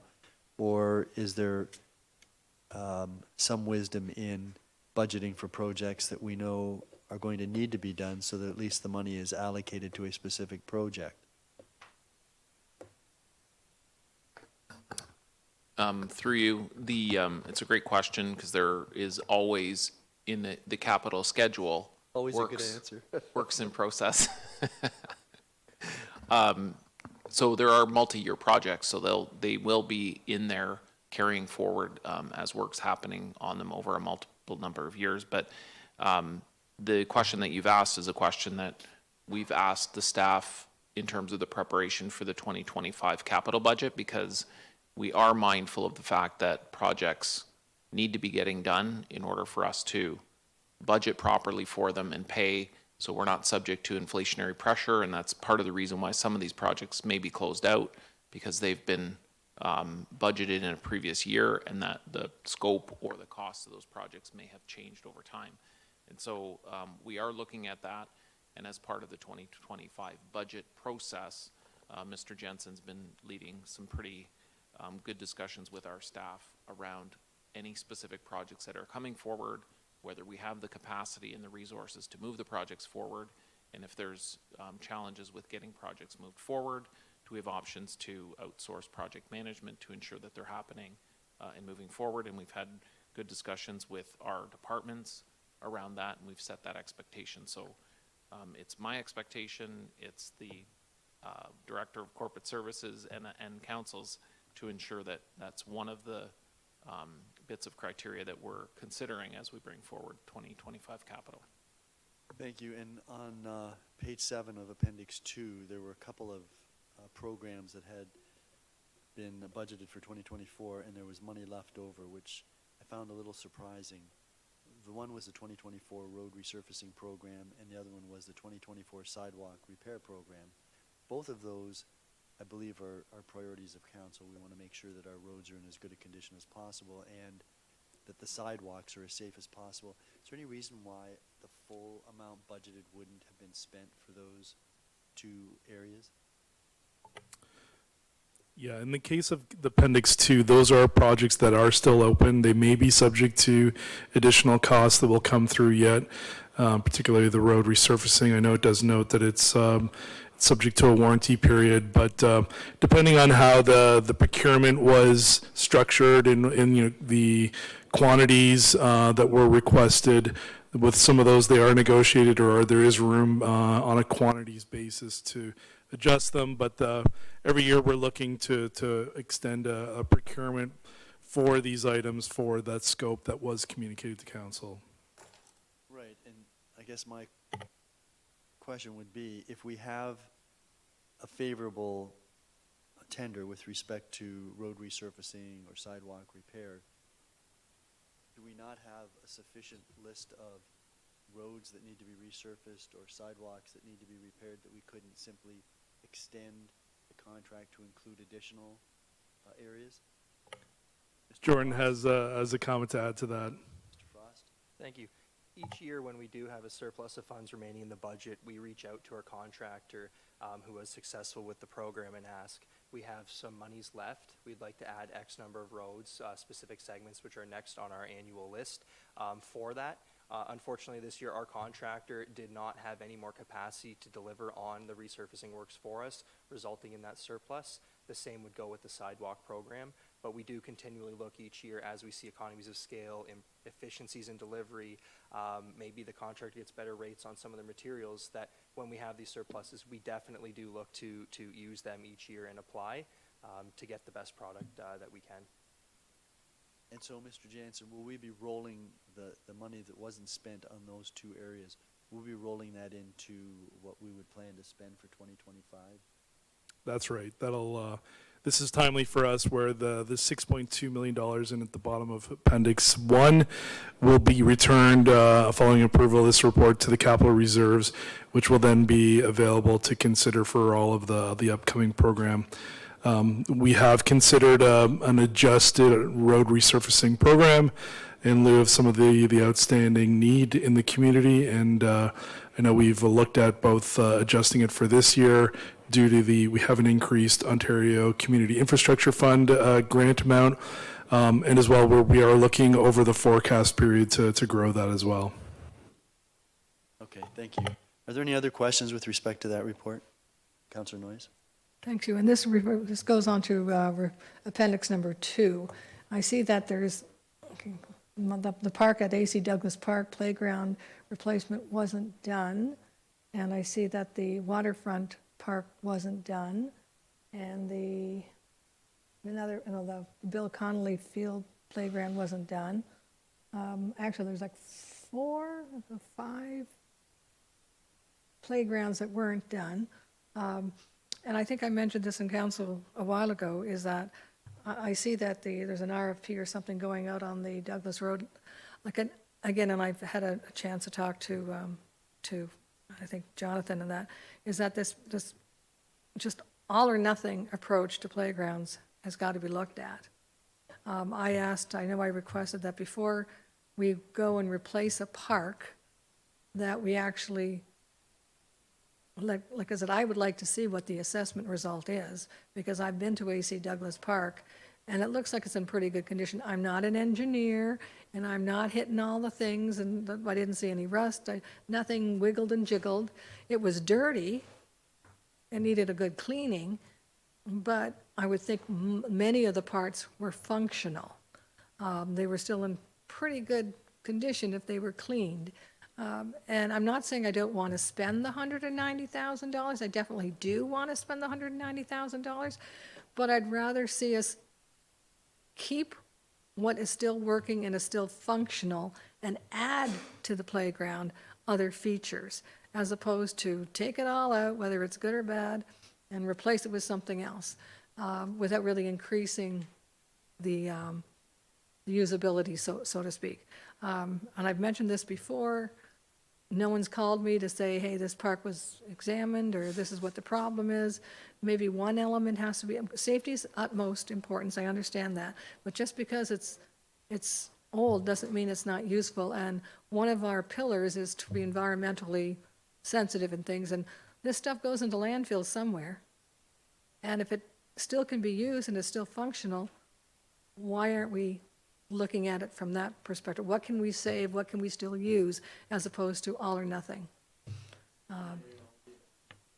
Yamarino, I'll leave that with you, and because that's in the parks planning. Through the mayor, yeah, noted. I'll pass that along to Edward and his team. Thank you. Thank you. Any other questions or comments on that report? All those in favor of the recommendations in the report? None opposed, that is carried. That then takes us to Planning and Development Services, and that's Councillor Christensen. Thank you, Your Worship. Planning and Development Services Subcommittee meeting is now in session. We have no presentations or delegations this evening. We do have one report, PDS 69-2024, Proposed Zoning Bylaw Amendment Recommendation Report for lands located at 1023 Arthur Street, Fort Erie. Can I have a mover? Councillor Lewis. The report is on the floor for questions and discussion.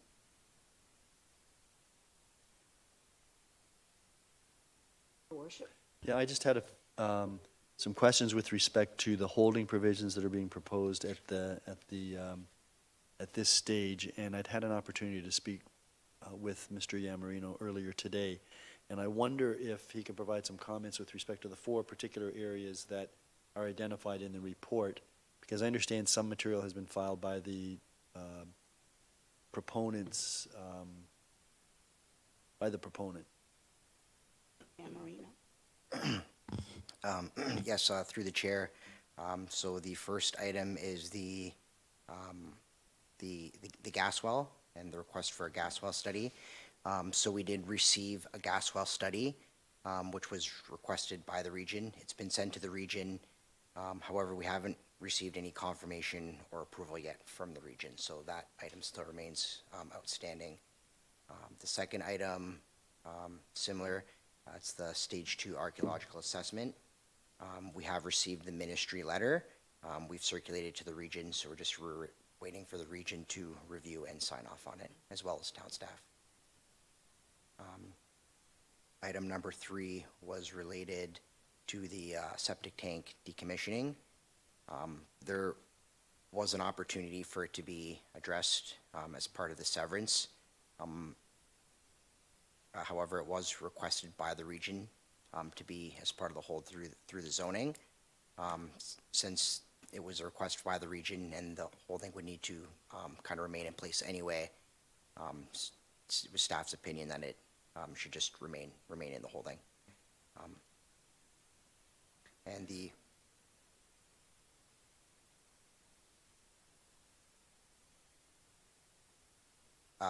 Yes, they are. There are other opportunities, but it's not uncommon for them to be imposed as conditions, holding at the zoning stage. Is there other work that can be done, Madam Chair, by the proponent if this recommendation report is passed to at least move forward with some other aspects of the proposal? Yeah, so the fourth item was the peer review for the sanitary capacity, and we haven't received that confirmation yet either. So right now, we don't know if there's any servicing capacity, sanitary capacity to add any new units. So that's, I guess, still outstanding and remains. So that's the fourth and final item, and as council knows, we've added that in as a holding provision before as well. So what about site plan or that type of thing? Can any of that be moved forward? Sorry, I don't understand the question exactly. Can they apply for site plan? Is that the Yeah, question? yeah, until the zoning has been finalized. They could, but depending on the outcome of the peer review, we don't know if it's kind of a more longer term or short term fix with the sanitary capacity. So it's difficult at this stage, which is why we request the holding. And with respect to the, if I might, Madam Chair, with respect to the proposed development, at some stage will there be a requirement for that side of Arthur Road to be upgraded to a full street standard? I don't believe there's any capital projects or development charge projects to upgrade Arthur Street. Both sides? Okay. Okay, thank you. Oh, I had one other question, if I might.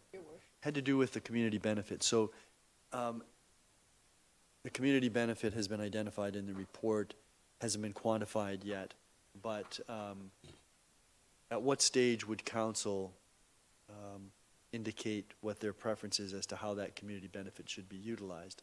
At the point when a report comes before us as to what staff's recommendation is as to the amount?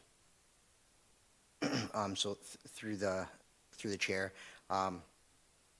yeah, council can at that stage if they want. The money all gets pooled together, so if they want to wait for a larger pool of money and work on a larger project, they could. If they want to use the funds directly from this project into a project, they could do that as well.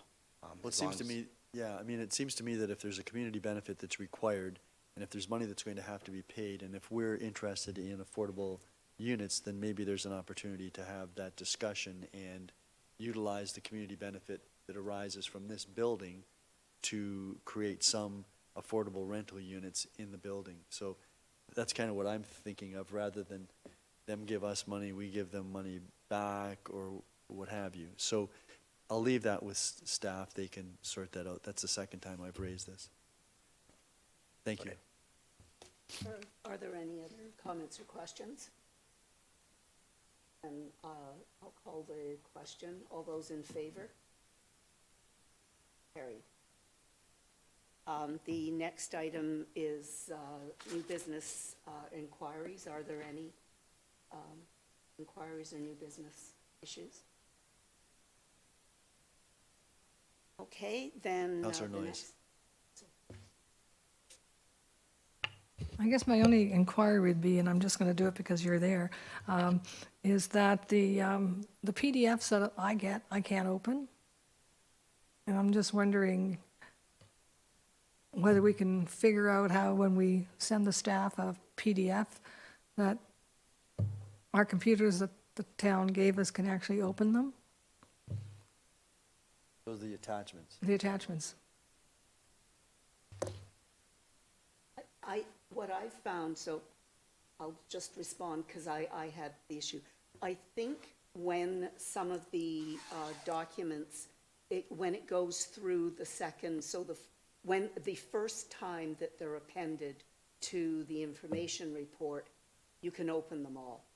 But if they've gone through a reiteration, so the recommendation report, sometimes I can't access them. So that was my experience, and I went back to the information report and opened them there. But that's a workaround, so I don't know whether that's my response. I think the CAO can follow up on that. Follow up on that. Yeah, through the chair, we'll follow up through our digital services group just to make sure that councillors are being given attachments they're able to open. Whether if it's a software issue, we'll look into that. So I can actually speak to this. So we had a meeting with our IT department just last week because staff have kind of had the similar frustrations with the links kind of breaking. So how we were doing it, it was through a temporary link. So we were trying to update them before council, but then in a few weeks it was expiring. So we've got the instructions from IT on how to make those links permanent. So going forward, they'll be permanent links. So they won't be expiring. And we're working with them to make the links shorter so they can be accessed easier. Not that I understand most of what was said. It sounds like it's going to be an improvement and that when I get something, I can actually open it up. But don't ask me to explain what I just heard. I just hope it works. Just click on it. Yeah, the problem's been resolved. Yeah, moving forward, yeah. Thank you. Any other new business or inquiries? Okay, I'll move on to the business status report. Are there any questions or comments? There being none, that concludes the business of the Planning and Development Services Committee meeting, and I pass the chair back to you, Your Worship. Thank you very much, Councillor Christensen. That takes us to Infrastructure Services, Councillor Lewis. Thank you, Your Worship, and it appears we have quite the bustling evening in infrastructure tonight. I declare infrastructure services in session. There are no presentations or delegations. There are no reports. Are there any items of new business from council or inquiries? Seeing none, the business status report. Any questions or comments from council? Seeing none, I'll turn the chair back over to you, Your Worship. Thank you, Councillor Lewis. I know you tried to drag that out as long as you could. That takes us to Corporate and Community Services, Councillor Flagg.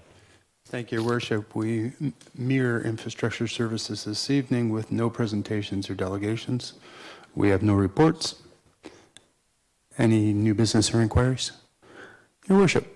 I just had a question. I just alerted the CAO now. I should have spoken to him earlier, but I was wondering whether we've heard anything from either the Premier or the Minister of Health with respect to the resolution we passed a couple of weeks ago. Mr. McQueen. No, we have not heard anything back. There's been no correspondence through my office in relation to either of those requests. And Clerk, have you heard anything? Okay, Mr. CAO, I haven't heard anything either. I wonder if we could follow that up with the Premier's office and the Office of the Minister of Health. Registered letter. And delivered. And delivered? Yeah. Good. Yeah. Anything else, Your Worship? Nope. All right. Anyone else? Anything on the business status report? Seeing none, Your Worship, that brings us to the conclusion, and I will turn the chair back to you. Thank you very much. That takes us to scheduling of meetings. Any meetings anyone wishes to announce? Councillor Christensen. Thank you, Your Worship. Tomorrow, November 5th at 3:15, the Planning and Development Services Business Subcommittee will meet. On Wednesday, November 6th at 10 a.m., the Senior Citizens Advisory Committee will meet at the Fort Erie Lions Senior Center on High Street, and on November 6th at 5:30 p.m. at the Crystal Ridge Library, the Ridgeway BIA will be meeting. Thank you. Any other meetings that anyone wishes to announce? Councillor Lewis. Thank you, Your Worship. Crystal Beach Business Improvement Association meeting on Wednesday, November the 13th at 6 p.m. at the Crystal Ridge Center. And any others? If not, then Councillor Dubanow, would you do your thing, please? Yes, Your Worship. I'd like to move the council and committee adjourn at 8:14 p.m. this evening. All those in favor? That is unanimous.